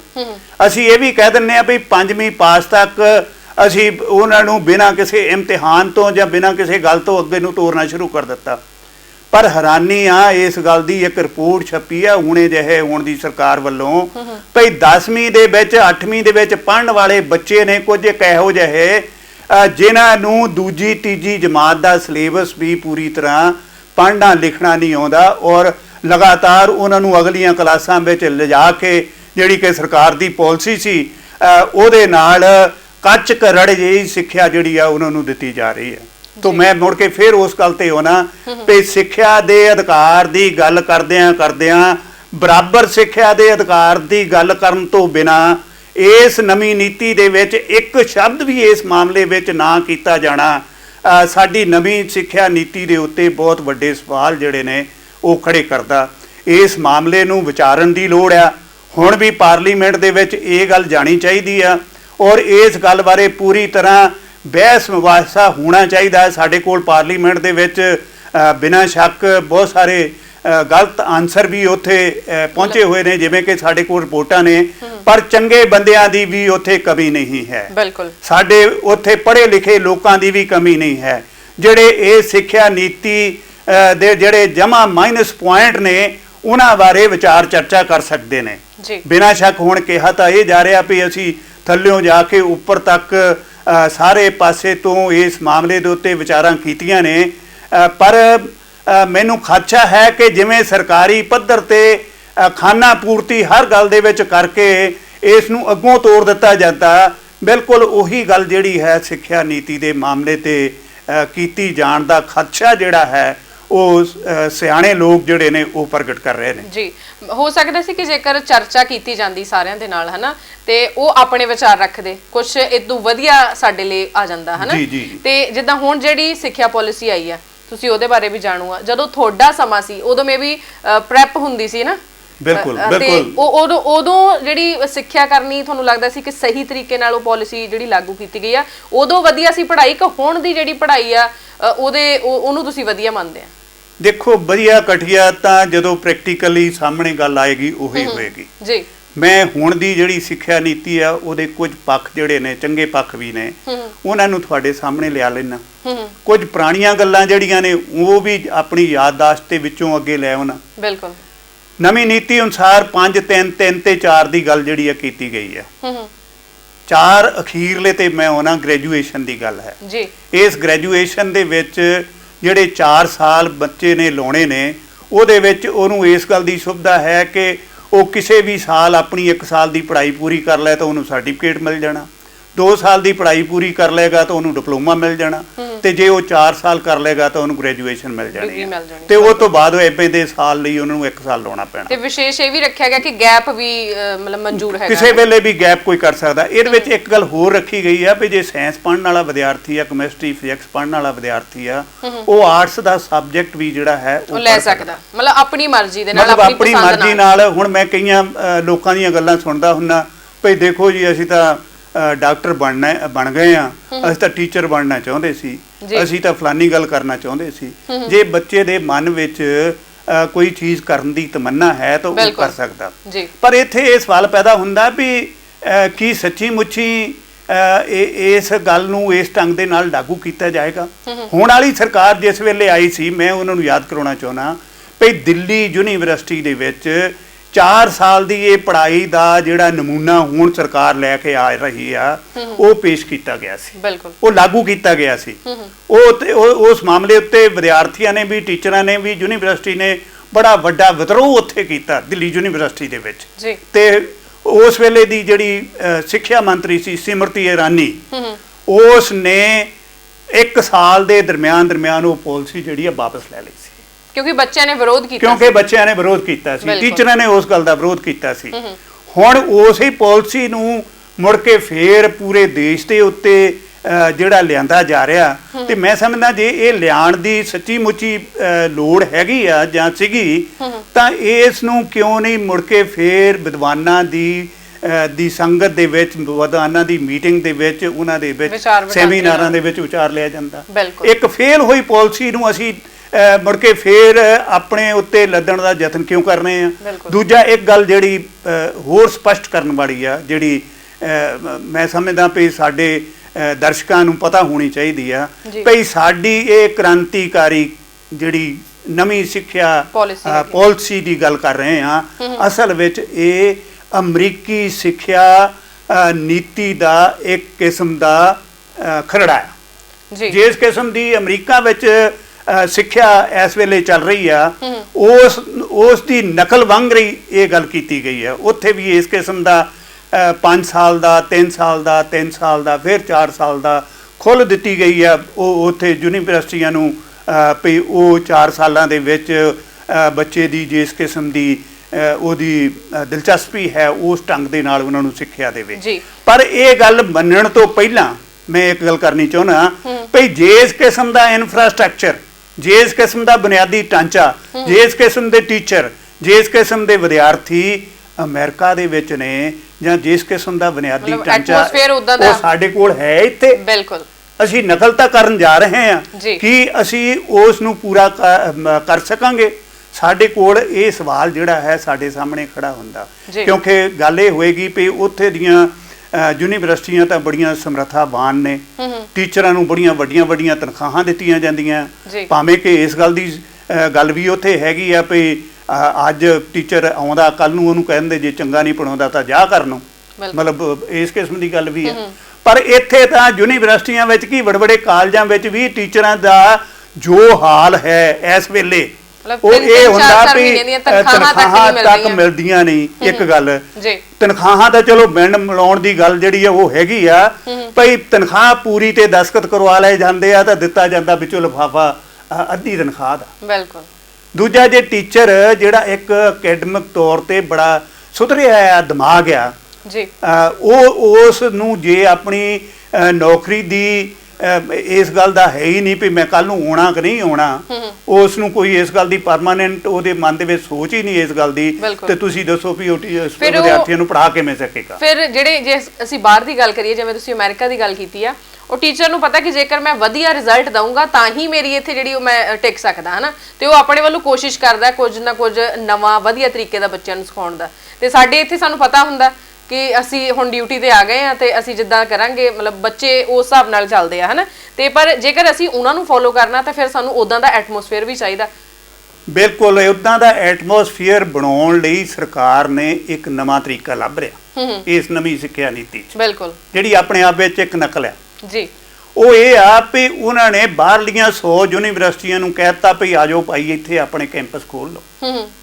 ਹੁਣ ਤੁਸੀਂ ਦੇਖੋ ਵੀ ਬਾਹਰਲੀਆਂ ਯੂਨੀਵਰਸਿਟੀਆਂ ਜਿਹੜੀਆਂ ਇੱਥੇ ਆ ਕੇ ਕੈਂਪਸ ਖੋਲ੍ਹਣਗੀਆਂ, ਉਹ ਤੁਹਾਨੂੰ ਅਕੈਡਮਿਕ ਸਿੱਖਿਆ ਦੇਣਗੀਆਂ ਕਿ ਉਹ ਤੁਹਾਡਾ ਵਪਾਰੀਕਰਨ ਕਰਨਗੀਆਂ। ਬਿਲਕੁਲ। ਉਹ ਕਮਾਉਣ ਦੇ ਹਿਸਾਬ ਨਾਲ ਆਉਣਗੀਆਂ ਕਿ ਉਹ ਤੁਹਾਡੀ ਹਿੰਦੁਸਤਾਨ ਦੇ ਕਲਚਰ ਦੀ ਸੇਵਾ ਕਰਨ ਲਈ ਆਉਣਗੀਆਂ। ਮਤਲਬ ਕਹਿਣ ਦਾ ਭਾਵ ਹੈ ਕਿ ਸਿੱਖਿਆ ਵੀ ਇੱਕ ਵਪਾਰ ਬਣਦਾ ਜਾ ਰਿਹਾ। ਬਿਲਕੁਲ, ਸਿੱਖਿਆ ਵਪਾਰ ਬਣਦਾ ਜਾ ਰਿਹਾ, ਔਰ ਅਸੀਂ ਯੂਨੀਵਰਸਿਟੀਆਂ ਨੂੰ ਇਸ ਗੱਲ ਦੀ, ਬਾਹਰਲੀਆਂ ਯੂਨੀਵਰਸਿਟੀਆਂ ਨੂੰ ਖੁੱਲ੍ਹ ਦੇ ਕੇ ਇੱਕ ਕਿਸਮ ਦਾ ਅਸੀਂ ਵਪਾਰ ਕਰਨ ਵੱਲ ਨੂੰ ਅੱਗੇ ਗੱਲ ਜਿਹੜੀ ਆ ਲੈਵਾਂਗੇ। ਦੇਖੋ, ਇੱਕ ਗੱਲ ਜਿਹੜੀ ਸਮਝਣ ਵਾਲੀ ਆ ਵੀ ਸਿੱਖਿਆ ਹੈ ਕੀ? ਸਿੱਖਿਆ ਇੱਕ ਮਨੁੱਖ ਨੂੰ ਇੱਕ ਚੰਗਾ ਸੋਧਿਆ ਦਿਮਾਗ ਬਣਾ ਕੇ ਇੱਕ ਅੱਛਾ ਸਿਟੀਜ਼ਨ ਬਣਾਉਣ ਲਈ ਵਧੀਆ ਤੌਰ ਤੇ ਗਿਣਿਆ ਜਾਂਦਾ ਇੱਕ ਕਦਮ ਹੈ। ਜੇ ਅਸੀਂ ਬਾਰ-ਬਾਰ ਉਹਨਾਂ ਕਦਮਾਂ ਤੋਂ ਉਸ ਨੂੰ ਪਿੱਛੇ ਖਿੱਚਦੇ ਰਹਾਂਗੇ, ਉਸ ਨੂੰ ਸਾਧਨ ਪ੍ਰੋਵਾਈਡ ਨਹੀਂ ਕਰਾਂਗੇ, ਚੰਗੇ ਟੀਚਰ ਪ੍ਰੋਵਾਈਡ ਨਹੀਂ ਕਰਾਂਗੇ, ਚੰਗਾ ਐਟਮੋਸਫੀਅਰ ਪ੍ਰੋਵਾਈਡ ਨਹੀਂ, ਤਾਂ ਉਹ ਥੱਕ ਜਾਏਗਾ, ਥੱਕ ਕੇ ਉਹ ਘਰ ਨੂੰ ਚਲ ਜਾਏਗਾ। ਬਿਲਕੁਲ। ਘਰ ਨੂੰ ਜਾਏਗਾ ਤੇ ਮੁੜ ਕੇ ਫੇਰ ਉਹ ਉਹਨਾਂ ਉਹ ਜਿਹੜੇ ਰਾਹਾਂ ਤੇ ਤੁਰਿਆ ਫਿਰੇਗਾ ਜਿੱਥੋਂ ਬੇਰੁਜ਼ਗਾਰੀ ਨਿਕਲਦੀ ਹੈ ਜੀ। ਤੇ ਬੇਰੁਜ਼ਗਾਰੀ ਜਿਸ ਵੇਲੇ ਨਿਕਲਦੀ ਹੈ ਉਸ ਵੇਲੇ ਸਮਾਜ ਦਾ ਜਿਸ ਕਿਸਮ ਦਾ ਹਾਲਤ ਜਿਸ ਕਿਸਮ ਦੀ ਹੁੰਦੀ ਆ, ਅਸੀਂ ਬਹੁਤੀ ਦੂਰ ਨਾ ਜਾਈਏ, ਪੰਜਾਬ ਦੀ ਨੌਜਵਾਨੀ ਦੇ ਹਾਲਾਤ ਨੂੰ ਹੀ ਦੇਖ ਲਈਏ ਵੀ ਕਿਵੇਂ ਮਜਬੂਰ ਹੋ ਕੇ ਉਹ ਇੱਥੋਂ ਜਾਂਦੇ ਨੇ, ਜਾ ਕੇ ਉੱਥੇ ਬਾਹਰ ਜਾ ਕੇ ਜਾਂਦੇ ਤਾਂ ਪੜ੍ਹਾਈ ਕਰਨ ਦੀ ਖਾਤਰ ਨੇ, ਪਰ ਉੱਥੇ ਜਾ ਕੇ ਉਹਨਾਂ ਨੂੰ ਨੌਕਰੀਆਂ ਕਰਨ ਦੀ ਖਾਤਰ ਹੀ ਸਾਰਾ ਕੁਝ ਕਰਨਾ ਪੈਂਦਾ। ਔਰ ਜਰੀਆ ਉਹਨਾਂ ਨੇ ਸਟੱਡੀ ਬੇਸ ਦਾ ਕੀਤਾ ਹੋਇਆ ਕਿ ਸਟੱਡੀ ਬੇਸ ਦਾ ਕਰ ਲਿਆ। ਔਰ ਹੁਣ ਵੀ ਇਹ ਹੋਏਗਾ, ਇੱਕ ਸਵਾਲ ਤੁਸੀਂ ਕਰ ਸਕਦੇ ਹੋ, ਬੜਾ ਮਤਲਬ ਇਸ ਕਿਸਮ ਦਾ ਸਵਾਲ ਆ ਵੀ ਜੇ ਬਾਹਰਲੀਆਂ ਯੂਨੀਵਰਸਿਟੀਆਂ ਇੱਥੇ ਆ ਜਾਣਗੀਆਂ ਤੇ ਸਾਡੇ ਵਿਦਿਆਰਥੀਆਂ ਨੂੰ ਬਾਹਰ ਜਾਣ ਦੀ ਲੋੜ ਕਿਵੇਂ ਪਏ? ਬਿਲਕੁਲ, ਮੈਂ ਇਹੀ ਕੁਐਸਚਨ ਤੁਹਾਨੂੰ ਪੁੱਛਣ ਵਾਲੀ ਸੀ ਕਿ ਤੁਹਾਨੂੰ ਲੱਗਦਾ ਕਿ ਜਿਹੜਾ ਇਹ ਕਾਲੀ ਅਸੀਂ ਬਾਹਰ ਨੂੰ ਨੱਠ ਰਹੇ ਹਾਂ, ਬੱਚੇ ਆ ਵੀ 10th ਕੀਤੀ ਜਾਂ +2 ਕੀਤੀ, ਆਇਲਸ ਕੀਤੀ ਤਾਂ ਬਸ ਅਸੀਂ ਬਾਹਰ ਜਾਣਾ, ਕੋਈ ਗ੍ਰੈਜੂਏਸ਼ਨ ਦਾ ਨਾਮ ਨਹੀਂ ਲੈਂਦਾ। ਕਹ ਲਓ ਕਿ ਅਸੀਂ ਜਿੱਦਾਂ ਅਸੀਂ ਪਹਿਲਾਂ ਕਹਿੰਦੇ ਹੁੰਦੇ ਸੀ ਕਿ ਬਿਹਾਰ ਤੋਂ ਸਾਡੇ ਵੱਲ ਉਧਰੋਂ ਆ ਰਹੇ ਨਾ ਪ੍ਰਵਾਸੀ ਮਜ਼ਦੂਰ, ਇਦਾਂ ਹੀ ਹੁਣ ਅਸੀਂ ਬਾਹਰ ਨੂੰ ਜਿਹੜਾ ਰੁਖ ਕੀਤਾ ਹੋਇਆ ਹੈ ਨਾ, ਤੇ ਤੁਹਾਨੂੰ ਲੱਗਦਾ ਕਿ ਇਸ ਪਾਲਿਸੀ ਦੇ ਨਾਲ ਉਹਦੇ 'ਚ ਥੋੜਾ ਜਿਹਾ ਕੰਟਰੋਲ ਆਊਗਾ ਜਾਂ ਰੁਕ ਸਕਦਾ? ਦੇਖੋ, ਮੈਂ ਇਹ ਗੱਲ, ਤੁਸੀਂ ਮੇਰੇ ਤੋਂ ਸਵਾਲ ਪੁੱਛਿਆ, ਤੁਸੀਂ ਯੰਗ ਹੋ, ਤੁਸੀਂ ਉਹਦਾ ਜਵਾਬ ਦੇ ਸਕਦੇ ਹੋ। ਪਤਾ ਕੀ ਹੈ, ਤੁਹਾਡੇ ਨਾਲ ਦੇ ਜਿੰਨੇ ਕੁ ਸਾਥੀ ਉੱਥੇ ਗਏ ਨੇ ਉਹਨਾਂ ਵਿੱਚੋਂ ਕਿੰਨੇ ਇਸ ਹਿਸਾਬ ਦੇ ਨਾਲ ਕਿਹੜਾ ਕੋਰਸ ਲੈ ਕੇ ਪੜ੍ਹਾਈ ਦਾ ਉਹ ਗਏ ਨੇ?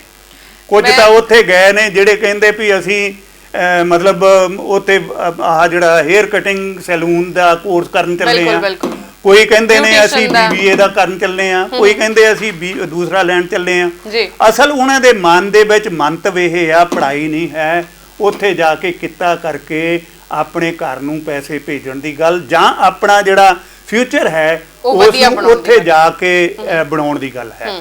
ਪੜ੍ਹਾਈ ਵਾਲੀ ਗੱਲ ਜਿਹੜੀ ਹੈ ਉਹ 2 ਨੰਬਰ ਤੇ ਗੱਲ ਹੈ। ਸਿਰਫ ਕੁਝ ਇੱਕ ਬੱਚੇ ਨੇ ਜਿਹੜੇ ਸੱਚੀ ਮੁੱਚੀ ਪੜ੍ਹਾਈ ਦੀ ਖਾਤਰ ਜਾਂਦੇ ਨੇ, ਉੱਥੇ ਚੰਗੀ ਸਿੱਖਿਆ ਪ੍ਰਾਪਤ ਕਰਦੇ ਨੇ, ਫਿਰ PR ਲੈਂਦੇ ਨੇ, ਸਿਟੀਜ਼ਨਸ਼ਿਪ ਲੈਂਦੇ ਨੇ, ਆਪਣਾ ਜਿਹੜਾ ਗ੍ਰਸਤੀ ਜੀਵਨ ਹੈ ਉਹ ਆਪਣੇ ਢੰਗ ਦੇ ਨਾਲ ਕਰਦੇ ਨੇ। ਪਰ ਇਹਦੇ ਵਿੱਚ ਮੈਂ ਸਮਝਦਾ ਵੀ ਦੇਖੋ, ਬਹੁਤ ਵੱਡੀਆਂ ਫੀਸਾਂ ਜਿਹੜੀਆਂ ਉੱਥੋਂ ਦੀਆਂ ਯੂਨੀਵਰਸਿਟੀਆਂ ਇੱਥੇ ਆਉਣਗੀਆਂ, ਵੱਡੀਆਂ ਫੀਸਾਂ ਲੈਣਗੀਆਂ। ਇੱਕ ਸਧਾਰਨ ਬੱਚਾ ਜਿਹੜਾ ਇੱਕ ਪਿੰਡ ਦਾ ਹੈ, ਜਿਹਦੇ ਕੋਲ ਕੋਈ ਜ਼ਮੀਨ ਨਹੀਂ, ਜਾਇਦਾਦ ਨਹੀਂ, ਉਹ ਕਿਵੇਂ ਉਹਨਾਂ ਯੂਨੀਵਰਸਿਟੀਆਂ ਵਿੱਚ ਦਾਖਲਾ ਲਏਗਾ? ਹੁਣ ਵੀ ਤੁਸੀਂ ਦੇਖੋ ਵੀ ਜਿਹੜੇ ਬੱਚੇ ਬਾਹਰ ਜਾਂਦੇ ਨੇ, ਜ਼ਮੀਨ ਜਾਇਦਾਦ ਆ ਜਿਨ੍ਹਾਂ ਦੇ, ਜਾਂ ਮਿਡਲ ਕਲਾਸ ਫੈਮਿਲੀ ਜਿਨ੍ਹਾਂ ਦੇ ਪਰਿਵਾਰ ਵਾਲੇ ਨੌਕਰੀਆਂ ਕਰਦੇ ਨੇ, ਉਹ ਕਰਜ਼ਾ ਚੱਕ ਕੇ ਬੈਂਕਾਂ ਤੋਂ ਤੇ ਉਹ ਬਾਹਰ ਜਾ ਰਹੇ ਨੇ।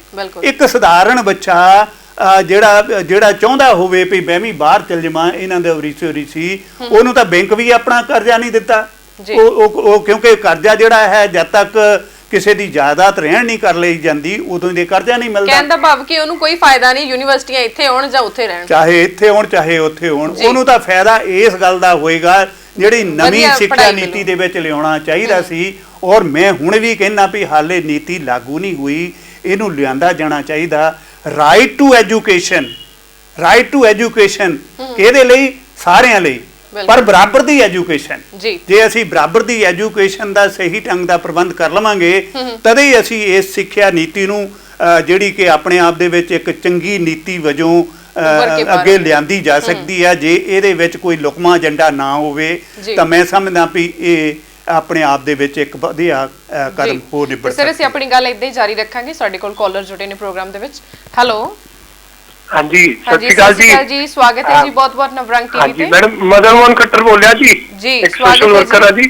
ਤੇ ਇੱਕ ਤਾਂ ਤੁਸੀਂ ਵਧਾਈ ਦੇ ਪਾਤਰ ਹੋ, ਬਹੁਤ ਅੱਛਾ ਇੱਕ ਵਿਸ਼ਾ ਚੁਣਿਆ ਔਰ ਸ਼੍ਰੀ ਗੁਰਮੀਤ ਸਿੰਘ ਪਲਾਈ ਜੀ ਨੂੰ ਬੁਲਾਇਆ ਜਿਨ੍ਹਾਂ ਦਾ ਬਹੁਤ ਵੱਡਾ ਅਨੁਭਵ ਆ ਸਿੱਖਿਆ ਦੇ ਖੇਤਰ ਦੇ ਵਿੱਚ। ਔਰ ਨਵੀਂ ਸਿੱਖਿਆ ਨੀਤੀ ਜਿਹੜੀ ਆਈ ਆ, ਥੋੜਾ ਬਹੁਤ ਮੈਂ ਉਹਦੇ ਬਾਰੇ ਪੜ੍ਹ ਪਾਇਆ ਕਿ ਇਹਨਾਂ ਨੇ ਜੋ ਸਿਸਟਮ ਬਣਾਇਆ ਹੈਗਾ ਕਿ ਹੁਣ ਕਿੱਤਾ ਮੁਖੀ ਕੋਰਸ ਜਿਹੜੇ ਆ ਉਹ 6ਵੀਂ ਕਲਾਸ ਤੋਂ ਬਾਅਦ ਵੀ ਲੈ ਸਕਦੇ ਆ। ਕੁਛ ਆਪਾਂ ਜੇ ਕੋਈ ਬੱਚਾ ਕੋਈ ਕੋਰਸ ਕਰ ਰਿਹਾ ਉਹਨੂੰ ਚੇਂਜ ਕਰ ਸਕਦਾ, ਵਿੱਚ ਉਹਨੂੰ ਪੈਂਡਿੰਗ ਕਰਕੇ ਨਵਾਂ ਕੋਰਸ ਲੈ ਸਕਦਾ ਜੇ ਉਹਦੇ ਪਹਿਲੇ ਕੋਰਸ ਵਿੱਚ ਉਹਨੂੰ ਕੋਈ ਸਫਲਤਾ ਦਿਖਦੀ ਨਹੀਂ ਨਜ਼ਰ ਆਉਂਦੀ।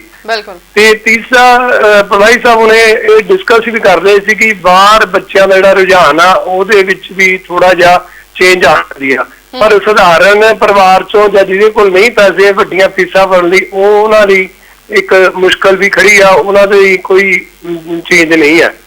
ਤੇ ਮੈਂ ਇਹ ਸਮਝਦਾ ਕਿ ਸਿੱਖਿਆ ਨੀਤੀ ਦੇ ਵਿੱਚ ਜਿਹੜਾ ਬਦਲਾਵ ਆ, ਕਿੱਤਾ ਮੁਖੀ ਕੋਰਸ ਜਿਹੜੇ ਲਏ ਗਏ ਆ, ਉਹਦੇ ਨਾਲ ਚੰਗੀ ਗੱਲ ਵੀ ਹੈ ਕਿ ਸਾਡੇ ਬੱਚੇ ਜੇ ਸਿਰਫ ਔਰ ਸਿਰਫ ਐਜੂਕੇਸ਼ਨ ਲੈ ਕੇ ਵਾਈਟ ਕਲਰ ਜੋਬ ਕਰਨਾ ਚਾਹੁੰਦੇ ਆ, ਉਹ ਈਵਨ ਮੈਨ ਕੋਈ ਵੀ ਮਤਲਬ ਲੇਬਰ ਕਲਾਸ ਵਾਲਾ ਕੰਮ ਨਹੀਂ ਕਰਦੇ। ਜੇ ਉਹਨਾਂ ਨੂੰ ਕਿੱਤਾ ਮੁਖੀ ਕੋਰਸ ਵਿੱਚ ਪੜ੍ਹਾਈ ਦੇ ਦੌਰਾਨ ਪਾਇਆ ਜਾਂਦਾ ਤੇ ਉਹ ਥੋੜਾ ਜਿਹਾ ਇਹ ਚੇਂਜ ਆ ਜਾਏਗੀ ਕਿ ਉਹ ਆਪਣੀ ਮਿਹਨਤ ਕਰ ਸਕਦੇ ਆ, ਅੱਗੋਂ ਉਹਨਾਂ ਦੇ ਇੱਕ ਮਿਹਨਤ ਦਾ ਪੁੱਟ ਉਹਨਾਂ ਦੇ ਵਿੱਚ ਭਰ ਦਿੱਤਾ ਜਾਊਗਾ। ਪਰ ਜਿਹੜਾ ਭਾਈ ਸਾਹਿਬ ਮੈਂ ਸਵਾਲ ਮੇਰਾ ਕਿ ਜਿਹੜਾ ਰੁਝਾਨ ਬੱਚਿਆਂ ਦਾ ਬਾਹਰ +2 ਤੋਂ ਬਾਅਦ ਜਾਣ ਵਾਲਾ ਬਣਿਆ, ਉਹਦੇ 'ਚ ਕਿੱਥੇ ਇੱਕ ਬ੍ਰੇਕ ਆਉਣ ਦੀ ਤੁਹਾਨੂੰ ਸੰਭਾਵਨਾ ਲੱਗਦੀ ਆ ਕਿ ਨਹੀਂ? ਦੇਖੋ, ਮੈਂ ਇਸ ਮਾਮਲੇ ਉੱਤੇ ਬੜਾ ਸਪਸ਼ਟ ਹਾਂ, ਕਿਉਂਕਿ ਪੰਜਾਬ ਦੀ ਜਿਹੜੀ ਇਸ ਵੇਲੇ ਦੀ ਸਥਿਤੀ ਹੈ, ਜਿਹੜੀ ਬੇਰੁਜ਼ਗਾਰੀ ਹੈ ਪੰਜਾਬ ਦੇ ਵਿੱਚ, ਜਿਹੜੀ ਪੰਜਾਬ ਦੇ ਵਿੱਚ ਮਤਲਬ ਇਸ ਕਿਸਮ ਦਾ ਸਿੱਖਿਆ ਦੇਣ ਦਾ ਜਿਹੜਾ ਢੰਗ ਤਰੀਕਾ ਹੈ, ਉਸ ਤੋਂ ਨੌਜਵਾਨ ਪੂਰੀ ਤਰ੍ਹਾਂ ਨਿਰਾਸ਼ ਹੋ ਚੁੱਕੇ ਨੇ। ਬਿਲਕੁਲ। ਪੰਜਾਬ ਵਿੱਚ ਜਿਸ ਢੰਗ ਦਾ ਨਸ਼ਿਆਂ ਦਾ ਪ੍ਰਕੋਪ ਹੈ, ਜਿਸ ਢੰਗ ਦੇ ਨਾਲ ਪੰਜਾਬ ਵਿੱਚ ਇਹੋ ਜਿਹਾ ਵਿਗਾੜ ਜਿਹੜਾ ਸਾਡੇ ਸਮਾਜ ਦੇ ਵਿੱਚ ਪੈਦਾ ਹੋ ਗਿਆ, ਜਿਹਦੇ ਵਿੱਚ ਸਾਡੇ ਗਾਇਕ ਤੱਕ ਜਿਹੜੇ ਨੇ ਬੰਦੂਕ ਕਲਚਰ ਦੀ ਗੱਲ ਕਰਦੇ ਕਰਦੇ ਨੌਜਵਾਨਾਂ ਨੂੰ ਗਲਤ ਪਾਸੇ ਲਿਜਾਣ ਦੇ ਵੱਲ ਤੁਰੇ ਹੋਏ ਨੇ। ਇੱਕ ਵੱਖਰੀ ਕਿਸਮ ਦਾ ਅਜੀਬ ਕਿਸਮ ਦਾ ਰੁਝਾਨ ਜਿਹੜਾ ਬਣ ਰਿਹਾ, ਔਰ ਇਸ ਦੇ ਨਾਲ ਨਾਲ ਜਿਹੜਾ ਪੰਜਾਬ ਦੀ ਸੁਸਾਇਟੀ ਦੇ ਵਿੱਚੋਂ ਵਰਕ ਕਲਚਰ ਖਤਮ ਹੋ ਰਿਹਾ ਨਾ ਜੀ, ਜਿਹੜਾ ਵੀ ਅਸੀਂ ਕੰਮ ਹੱਥੀਂ ਨਹੀਂ ਕਰਨਾ ਹੈ, ਉਹ ਸਾਡੇ ਲਈ ਇੱਕ ਬਹੁਤ ਵੱਡੀ ਤਰਾਸਦੀ ਵਾਲੀ ਗੱਲ ਹੈ। ਅਸੀਂ ਬਾਹਰ ਜਾਂਦੇ ਆ, ਬਾਹਰ ਜਾ ਕੇ ਤਾਂ ਅਸੀਂ ਹਰ ਕਿਸਮ ਦਾ ਕੰਮ ਕਰਨਾ ਚਾਹੁੰਦੇ ਆ, ਬਿਲਕੁਲ, ਅਸੀਂ ਕਿਉਂਕਿ ਅਸੀਂ ਕਹਿੰਦੇ ਆ ਵੀ ਡਾਲਰ ਸਾਨੂੰ ਮਿਲ ਜਾਣੇ ਨੇ। ਸਾਨੂੰ ਡਾਲਰ ਜੇ ਇੱਥੇ ਮਿਲਣ ਦੀ ਸੁਵਿਧਾ ਹੋ ਜਾਏ ਤਾਂ ਸਾਡਾ ਨੌਜਵਾਨ ਵਰਗ ਜਿਹੜਾ ਆ, ਮੈਂ ਸਮਝਦਾ ਉਹ ਫੇਰ ਇਸ ਗੱਲ ਤੋਂ ਕੰਨੀ ਨਹੀਂ ਕਤਰਵਾਊਗਾ। ਪਰ ਕਿਉਂਕਿ ਸਾਡਾ ਸਿਸਟਮ ਇਸ ਕਿਸਮ ਦਾ ਹੈ ਵੀ ਅਸੀਂ ਪੜ੍ਹਾਈ ਕਰਨੀ ਆ ਤੇ ਮਹਿੰਗੀ ਪੜ੍ਹਾਈ ਸਾਨੂੰ ਕਰਨੀ ਪੈਂਦੀ ਆ, ਸਾਡੇ ਕੋਲ ਸਾਧਨ ਕੋਈ ਉਸ ਢੰਗ ਦੇ ਨਹੀਂ ਹੁੰਦੇ। ਜੇ ਪੜ੍ਹਾਈ ਕਰਦੇ ਆ, ਅਸੀਂ ਨੌਕਰੀ ਕਰਨਾ ਚਾਹੁੰਦੇ ਆ ਤੇ ਸਾਡੇ ਕੋਲ ਪਾਰਟ ਟਾਈਮ ਨੌਕਰੀ ਕਰਨ ਦਾ ਵੀ ਕੋਈ ਸਾਧਨ ਨਹੀਂ ਹੈ।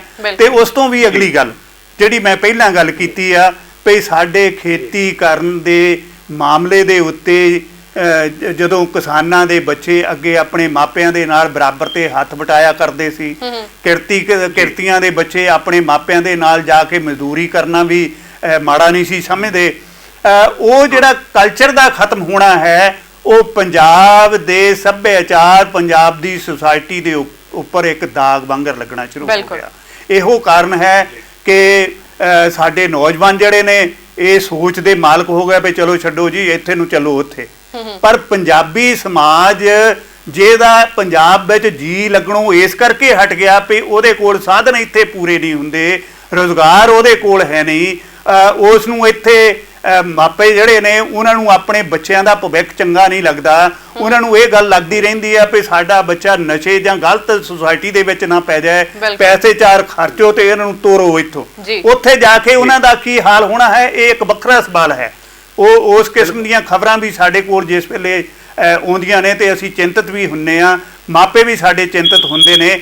ਪਰ ਸਵਾਲ ਇਹ ਜਿਹੜਾ ਤੁਸੀਂ ਪੁੱਛਿਆ ਹੈ ਵੀ ਇਸ ਦੇ ਨਾਲ ਕੋਈ ਵਾਧਾ ਘਾਟਾ ਹੋਏਗਾ ਕਿ ਨਹੀਂ ਹੋਏਗਾ ਨਵੀਂ ਪਾਲਿਸੀ ਦੇ ਅਨੁਸਾਰ, ਤਾਂ ਮੈਂ ਸਮਝਦਾ ਵੀ ਇਹ ਤਾਂ ਭਵਿੱਖ ਵਿੱਚ ਲੁਕੀ ਹੋਈ ਇੱਕ ਗੱਲ ਹੈ, ਕਿਉਂਕਿ ਕਿਸ ਢੰਗ ਦੇ ਨਾਲ ਕਦੋਂ ਇਸ ਪਾਲਿਸੀ ਨੂੰ ਲਾਗੂ ਕੀਤਾ ਜਾਣਾ, ਇਸ ਸਾਲ ਤਾਂ ਇਹ ਨਹੀਂ ਹੋਣ ਵਾਲੀ, ਅਗਲੇ ਸਾਲ ਹੀ ਹੋਏਗੀ। ਹੁਣ ਦੂਸਰੀ ਗੱਲ ਇਹ ਵੀ ਆ ਵੀ ਕਿਉਂਕਿ ਇਹ ਕਨਕਰੈਂਟ ਵਿਸ਼ਾ ਹੈ, ਸਟੇਟ ਤੇ ਸੈਂਟਰ ਦਾ ਆਪਸ ਵਿੱਚ ਦਾ, ਜਿਵੇਂ ਸਾਡੇ ਕਨਸਟੀਟਿਊਸ਼ਨ ਵਿੱਚ ਨਿਯਤ ਕੀਤਾ ਗਿਆ ਹੈ, ਆਪਸੀ ਸਮਝ ਸੋਚ ਦਾ ਵਿਸ਼ਾ ਹੈ। ਕਿਵੇਂ ਇਹਨੂੰ ਲਾਗੂ ਕਰਨਾ ਕਿ ਨਹੀਂ ਕਰਨਾ, ਕਿਸ ਢੰਗ ਦੇ ਨਾਲ ਲਾਗੂ ਕਰਨਾ। ਜੇ ਵਿਰੋਧ ਹੋਣ ਲੱਗ ਪਿਆ ਤੇ ਇਹ ਵੀ ਇੱਕ ਵੱਡਾ ਸਵਾਲ ਖੜਾ ਕਰੇਗਾ, ਕਿਉਂਕਿ ਇਹਦੇ ਵਿੱਚ ਮੈਂ ਤੁਹਾਨੂੰ ਇੱਕ ਗੱਲ ਕਰਨੀ ਚਾਹੁੰਦਾ ਵੀ ਜਿਹੜੇ 5 ਸਾਲ ਅਸੀਂ ਮਾਤ ਭਾਸ਼ਾ ਦੇ ਵਿੱਚ ਇਸ ਨਵੀਂ ਪਾਲਿਸੀ ਦੇ ਵਿੱਚ ਗੱਲ ਕੀਤੀ ਹੈ ਨਾ ਜੀ ਵੀ ਮਾਤ ਭਾਸ਼ਾ ਵਿੱਚ ਸਿੱਖਿਆ ਦੇਣੀ ਹੈ, ਤਾਂ ਆਂਧਰ ਪ੍ਰਦੇਸ਼ ਦੇ ਵਿੱਚ ਹੁਣੇ ਹੀ ਪਹਿਲੀ ਜਮਾਤ ਤੋਂ ਹੀ ਅੰਗਰੇਜ਼ੀ ਦੀ ਪੜ੍ਹਾਈ ਜਿਹੜੀ ਆ ਉਹ ਕਰਾਉਣੀ ਸ਼ੁਰੂ ਕਰ ਦਿੱਤੀ ਗਈ ਹੈ। ਤੇ ਜੇ ਸਟੇਟ ਜਿਹੜੀ ਹੈ ਇਸ ਗੱਲ ਤੋਂ ਇਨਕਾਰ ਕਰਦਾ ਹੈਗੀ ਵੀ ਮੈਂ ਕੇਂਦਰ ਦੀ ਇਸ ਪਾਲਿਸੀ ਨੂੰ ਨਹੀਂ ਮੰਨਦਾ, ਤੇ ਕੇਂਦਰ ਦੀ ਸਰਕਾਰ ਕਿੱਥੇ ਖੜੀ ਆ ਕਿ ਸਾਡੇ ਕੋਲ ਕੇਂਦਰ ਦੀ ਸਰਕਾਰ ਕੋਲ ਇਸ ਗੱਲ ਦਾ ਕੋਈ ਪ੍ਰਾਵਧਾਨ ਹੋਏਗਾ ਕਿ ਉਹ ਸਟੇਟਾਂ ਨੂੰ ਡਾਇਰੈਕਟ ਕਰ ਸਕੇ ਜਾਂ ਕਹਿ ਸਕੇ ਵੀ ਨਹੀਂ ਇਹ ਤਾਂ ਇਦਾਂ ਹੀ ਲਾਗੂ ਕਰਨੀ ਹੈ। ਦੂਜੀ ਗੱਲ ਇਹ ਵੀ ਜੇ 6% GDP ਦੀ ਗੱਲ ਉਹਨਾਂ ਨੇ ਕੀਤੀ ਆ ਤੇ ਸਿਰਫ 3% GDP ਦਾ ਖਰਚਾ ਜਿਹੜਾ ਸੈਂਟਰ ਨੇ ਖਰਚ ਕਰਨਾ, ਬਾਕੀ ਪੈਸਾ ਜਿਹੜਾ ਹੈ ਸਰਕਾਰੀ ਜਿਹੜੀਆਂ ਸਟੇਟਾਂ ਨੇ ਕਰਨਾ, ਜਾਂ ਉਸ ਨੂੰ ਕਾਰਪੋਰੇਟ ਸੈਕਟਰ ਜਾਂ ਵਪਾਰੀ ਕਰਨ ਲਈ ਜਿਹੜੇ ਅਦਾਰੇ ਅੱਗੇ ਆਉਣੇ ਨੇ ਉਹਨਾਂ ਨੇ ਪੂਰਾ ਕਰਨਾ, ਤੇ ਉਹ ਲੋਕਾਂ ਦੇ ਉੱਤੇ ਬਹੁਤ ਵੱਡਾ ਜਿਹੜਾ ਖਰਚਾ ਪੈ ਜਾਣਾ ਉਸ ਦਾ ਭਾਰ ਕੌਣ ਚੁੱਕੇਗਾ। ਤੀਜੀ ਗੱਲ ਭਈ ਅਸੀਂ ਇਹ ਗੱਲ ਕਹਿੰਦੇ ਆ ਭਈ ਸਾਡੇ ਕੋਲ ਇਸ ਗੱਲ ਦੀ ਸੁਵਿਧਾ ਹੋ ਜਾਏਗੀ ਭਈ ਵੋਕੇਸ਼ਨਲ ਸਿੱਖਿਆ ਜਿਹੜੀ ਹੈ, ਜਿਵੇਂ ਕਿ ਸਾਡੇ ਕਾਲਰ ਨੇ ਵੀ ਕਿਹਾ ਵੀ 6ਵੀਂ ਕਲਾਸ ਤੋਂ ਹੀ ਅਸੀਂ ਸੁਵਿਧਾ ਇਸ ਗੱਲ ਦੀ ਦੇ ਦਿਆਂਗੇ। ਮੇਰੇ ਇੱਕ ਦਿਮਾਗ ਦੇ ਵਿੱਚ ਆਉਂਦੀ ਹੈ ਗੱਲ ਭਈ ਸਿੱਖਿਆ ਦਾ ਅਸਲ ਮੰਤਵ ਕੀ ਆ? ਮੰਤਵ ਕੀ ਹੈ ਸਿੱਖਿਆ ਦਾ? ਸਿੱਖਿਆ ਦਾ ਮੰਤਵ ਇਹ ਹੈ ਭਈ ਮਨੁੱਖ ਦੇ ਦਿਮਾਗ ਦੀ ਡਿਵੈਲਪਮੈਂਟ ਜਿਹੜੀ ਹੈ ਇਸ ਢੰਗ ਦੇ ਨਾਲ ਹੋ ਜਾਏ ਭਈ ਉਹ ਸਮਾਜ ਦਾ ਇੱਕ ਜ਼ਿੰਮੇਵਾਰ ਵਿਅਕਤੀ ਬਣ ਕੇ ਇੱਥੇ ਵਿਚਰੇ ਔਰ ਉਹਦਾ ਇੰਟੈਲੈਕਚੁਅਲ ਪੱਧਰ ਜਿਹੜਾ ਹੈ ਉਹ ਵਧੇ ਫੁੱਲੇ। ਬਿਲਕੁਲ ਉਹਦੀ ਬੁੱਧੀਜੀਵਤਾ ਜਿਹੜੀ ਵਧੇ ਫੁੱਲੇ ਜੀ। ਤੇ ਜੇ ਅਸੀਂ 6ਵੀਂ ਕਲਾਸ ਦੇ ਵਿੱਚ ਜਿਸ ਵੇਲੇ ਹਾਲੇ ਬੱਚਾ ਅਣਜਾਣ ਹੀ ਹੁੰਦਾ ਉਸ ਨੂੰ ਇਸ ਪਾਸੇ ਵੱਲ ਪਾ ਦਿਆਂਗੇ ਜਿਹੜਾ ਕਦੇ ਵੀ ਉਹ ਸਿੰਸੀਅਰਲੀ ਮੇਰੇ ਖਿਆਲ ਵਿੱਚ ਨਹੀਂ ਲੈ ਸਕੇਗਾ ਕਿ ਪੰਜਾਬ ਦੇ ਵਿੱਚ ਕੁਝ ਸਮਾਂ ਪਹਿਲਾਂ ਵੋਕੇਸ਼ਨਲ ਸਿੱਖਿਆ 9ਵੀਂ 10ਵੀਂ ਦੇ ਵਿੱਚ ਤਾਂ ਲਾਗੂ ਕੀਤੀ ਗਈ ਸੀ ਪਰ ਕੁਝ ਇੱਕ ਥੋੜਾ ਸਮਾਂ ਹੋਰ ਪਿੱਛੇ ਨੂੰ ਜਾਈਏ ਸਾਡੇ ਸਮਿਆਂ ਦੇ ਵਿੱਚ 6ਵੀਂ 7ਵੀਂ 8ਵੀਂ ਦੇ ਵਿੱਚ ਇੰਡੀਵਿਜੂਅਲ ਏਡਸ ਦੇ ਕੇ ਕੁਝ ਇੱਕ ਤਖਾਣਾ ਕੰਮ ਸਿਖਾਓ ਫਲਾਨਾ ਕੰਮ ਸਿਖਾਓ ਇਹ ਗੱਲਾਂ ਜਿਹੜੀਆਂ ਆ ਉਸ ਵੇਲੇ ਕੀਤੀਆਂ ਜਾਂਦੀਆਂ ਸੀ ਪਰ ਕਿਉਂਕਿ ਉਹ ਸਹੀ ਢੰਗ ਨਾਲ ਨਹੀਂ ਸੀ ਹੋ ਰਹੀਆਂ ਇਸ ਕਰਕੇ ਉਹ ਫੇਲ ਹੋ ਗਈਆਂ ਸੀ ਜੀ। ਮਤਲਬ ਤੁਹਾਡੇ ਕਹਿਣ ਦਾ ਮਤਲਬ ਇਹ ਹੈ ਕਿ ਜੇਕਰ ਅਸੀਂ 5ਵੀਂ ਜਮਾਤ ਵਿੱਚ ਹੈਗੇ ਆ ਉਹ ਸਾਡੀ ਮਤਲਬ ਜੋ ਸਾਡੀ ਏਜ ਹੈਗੀ ਆ ਏਜ ਲਿਮਿਟ ਹੁੰਦੀ ਵੀ 5ਵੀਂ ਜਮਾਤ ਦੇ ਵਿੱਚ ਇਸ ਸਾਲ ਦਾ ਬੱਚਾ ਪੜੂਗਾ ਉਹਦੇ ਅਕੋਰਡਿੰਗ ਉਹਦਾ ਸਿਲੇਬਸ ਹੁੰਦਾ ਸੀ। ਹੁਣ ਅਸੀਂ ਵਾਧੂ ਬੋਝ ਜਿਹੜਾ ਬੱਚਿਆਂ ਤੇ ਪਾ ਰਹੇ ਉਹਦੇ ਟਾਈਮ ਤੋਂ ਪਹਿਲਾਂ ਬਿਲਕੁਲ ਟਾਈਮ ਤੋਂ ਪਹਿਲਾਂ ਜਿਸ ਵੇਲੇ ਸਿੱਖਿਆ ਨੀਤੀ ਦਾ ਵਾਧੂ ਬੋਝ ਇਸ ਦੇ ਵਿੱਚ ਪਏਗਾ ਉਹਦੇ ਨਾਲ ਜਿਵੇਂ ਕਿ ਕੱਲ ਵੀ ਇੱਥੇ ਚੈਨਲ ਤੇ ਚਰਚਾ ਹੋ ਰਹੀ ਸੀ ਭਈ ਇਹ ਐਂਟਰਟੇਨ ਨਹੀਂ ਕਰ ਸਕੇਗਾ ਇੱਕ ਕਿਸਮ ਦਾ ਬੋਝ ਜਿਹੜਾ ਹੈ ਉਹ ਬੱਚਿਆਂ ਦੇ ਉੱਤੇ ਹੋਰ ਵੱਧ ਜਾਏਗਾ ਭਾਵੇਂ ਕਿ ਦੇਖੋ ਮੈਂ ਇਸ ਗੱਲ ਦਾ ਧਾਰਨੀ ਆ ਕਾਲਰ ਜੁੜੇ ਨੇ ਅਸੀਂ ਆਪਣੀ ਗੱਲ ਇੱਦਾਂ ਜਾਰੀ ਰੱਖਦੇ। ਹੈਲੋ ਸਤਿ ਸ਼੍ਰੀ ਅਕਾਲ ਜੀ ਸਵਾਗਤ ਹੈ ਜੀ। ਗੱਲ ਕਰ ਰਿਹਾ ਸੀਗਾ ਗੱਲ ਪੂਰੀ ਨਹੀਂ ਹੋ ਪਾਈ ਮਦਨ ਮੋਹਨ ਖੱਟਰ ਬੋਲਿਆ ਜੀ ਤੇ ਬਾਹਰ ਫੋਰਨ ਕੰਟਰੀਜ਼ ਦਾ ਹੈ ਥੋੜਾ ਐਜੂਕੇਸ਼ਨ ਪਾਲਿਸੀ ਦਾ ਇਹ ਫਰਕ ਹੈ ਕਿ ਉੱਥੇ ਬੱਚਾ ਜੇ ਪੜ੍ਹ ਰਿਹਾ ਨਾ ਜੀ ਹਫ਼ਤੇ 'ਚ 1 ਦਿਨ ਜਾਂ 2 ਦਿਨ ਕਾਲਜ ਜਾਂਦਾ ਬਾਕੀ ਦਿਨ ਉਹ ਆਪਣੀ ਕੋਈ ਨਾ ਕੋਈ ਜੌਬ ਕਰਦਾ। ਕੀ ਗਵਰਨਮੈਂਟ ਇਸ ਬਾਰੇ ਨਹੀਂ ਸੋਚਦੀ ਕਿ ਉਹ ਬੱਚਾ ਇੱਥੇ ਵੀ ਕੋਈ ਨਾਲ ਉਹਨੂੰ ਆਪਾਂ ਟਾਈਮ ਪੀਰੀਅਡ ਐਜੂਕੇਸ਼ਨ ਦਾ ਘਟਾ ਕੇ ਉਹਨੂੰ ਕੰਮ ਕਰਨ ਦਾ ਮੌਕਾ ਦਈਏ ਉਹਨੂੰ ਉਹ ਟਾਈਮ ਦੇ ਸਕੀਏ? ਜੇ ਇਹਨੂੰ ਇੱਥੇ 6 ਦਿਨ ਹੀ ਜਾਣਾ ਪਏਗਾ ਤੇ ਫਿਰ ਉਹਨੂੰ ਟਾਈਮ ਨਹੀਂ ਮਿਲ ਪਾਉਂਦਾ ਕਿਤੇ ਵੀ ਜੌਬ ਕਰਨ ਦਾ। ਕੀ ਇਸ ਬਾਰੇ ਨਹੀਂ ਕੋਈ ਵਿਚਾਰ ਕੀਤਾ ਜੀ? ਨਵੀਂ ਪਾਲਿਸੀ ਮੈਂ ਸਰ ਆਪਣੀ ਥਿੰਕਿੰਗ ਨਾਲ ਜੇਕਰ ਗੱਲ ਕਰਾਂ ਹਨਾ ਬਾਹਰ ਕੀ ਹੁੰਦਾ ਕਿ ਹਰ ਇੱਕ ਬੱਚਾ ਆਪਣੇ ਆਪ ਤੇ ਡਿਪੈਂਡ ਹੁੰਦਾ ਆਪਣੇ ਪੇਰੈਂਟਸ ਤੇ ਡਿਪੈਂਡ ਨਹੀਂ ਹੁੰਦਾ। ਇੱਥੇ ਸਾਨੂੰ ਪਤਾ ਕਿ ਸਾਡੇ ਪੇਰੈਂਟਸ ਨੇ ਫੀਸ ਭਰ ਦੇਣੀ ਹੈ ਕਾਲਜਾਂ 'ਚ ਲਾ ਦੇਣਾ ਉੱਥੇ ਬੱਚੇ ਨੂੰ ਪਤਾ ਕਿ ਅਸੀਂ 3 ਦਿਨ ਕੰਮ ਕਰਾਂਗੇ ਬਾਕੀ ਦੀ ਜਿਹੜੀ ਫੀਸ ਹੈ ਉਹ ਅਸੀਂ ਆਪੇ ਇਕੱਠੀ ਕਰਨੀ ਹੈ। ਥੋੜਾ ਇਹ ਵੀ ਜਿਹੜਾ ਸਿਸਟਮ ਉੱਥੇ ਚੱਲ ਰਿਹਾ ਤੇ ਸਰ ਤੁਸੀਂ ਇਸ ਬਾਰੇ ਕੀ ਕਹਿਣਾ ਚਾਹੁੰਦੇ? ਦੇਖੋ ਮੈਂ ਇਸ ਵਿਚਾਰਦਾ ਵੀ ਸਾਡੀਆਂ ਸਰਕਾਰਾਂ ਚਾਹੇ ਉੱਪਰਲੀ ਆ ਚਾਹੇ ਹੇਠਲੀ ਆ ਬੜੇ ਵਾਅਦੇ ਕਰਦੀਆਂ 2 ਕਰੋੜ ਨੌਕਰੀ ਦੇਣ ਦੀ ਗੱਲ ਵੀ ਕਰਦੀਆਂ ਨੇ ਔਰ ਘਰ ਘਰ ਨੌਕਰੀ ਦੇਣ ਦੀ ਗੱਲ ਵੀ ਕਰਦੀਆਂ ਨੇ। ਮੈਂ ਦੋਵਾਂ ਸਰਕਾਰਾਂ ਦੀ ਗੱਲ ਮਤਲਬ ਇਹ ਗੱਲਾਂ 'ਚ ਹੀ ਗੱਲ ਕਰਦੀਆਂ ਨੇ। ਨੌਜਵਾਨਾਂ ਨੂੰ ਕੁਝ ਨਹੀਂ ਮਿਲ ਰਿਹਾ ਬੇਰੁਜ਼ਗਾਰੀ ਉਹਨਾਂ ਦੇ ਪੱਲੇ ਪੈ ਰਹੀ ਆ ਡਿਗਰੀਆਂ ਉਹਨਾਂ ਦੇ ਹੱਥ ਵਿੱਚ ਨੇ ਨਵੀਂ ਕਿਸਮ ਦੀਆਂ ਡਿਗਰੀਆਂ ਉਹਨਾਂ ਨੂੰ ਪਰੋਸੀ ਜਾਂਦੀਆਂ ਪ੍ਰੋਫੈਸ਼ਨਲ ਯੂਨੀਵਰਸਿਟੀਆਂ ਜਿਹੜੀਆਂ ਨੇ ਪਰ ਉਹਨਾਂ ਲਈ ਨੌਕਰੀਆਂ ਕਿੱਥੇ ਨੇ? ਉਹ ਨੌਕਰੀਆਂ ਕਰਨ ਲਈ ਕਿੱਥੇ ਜਾਣ? ਤੇ ਨੌਕਰੀਆਂ ਕਰਨ ਲਈ ਜੇ ਬਾਹਰ ਜਾਣ ਦੀ ਗੱਲ ਵੀ ਕਰਦੇ ਹਾਂ ਅਸੀਂ ਤੇ ਬਾਹਰ ਵਾਲੇ ਵੀ ਸਾਡੀ ਇਸ ਐਜੂਕੇਸ਼ਨ ਨੂੰ ਕੋਈ ਤਵੱਕੋ ਨਹੀਂ ਮੰਨਦੇ। ਉੱਥੇ ਜਾ ਕੇ ਵੀ ਉਹ ਕਹਿੰਦੇ ਵੀ ਉੱਥੇ ਜਾਓ ਤੇ ਨਵੇਂ ਕੋਰਸ ਉੱਥੇ ਜਾ ਕੇ ਕਰਨੇ ਪੈਂਦੇ ਨੇ।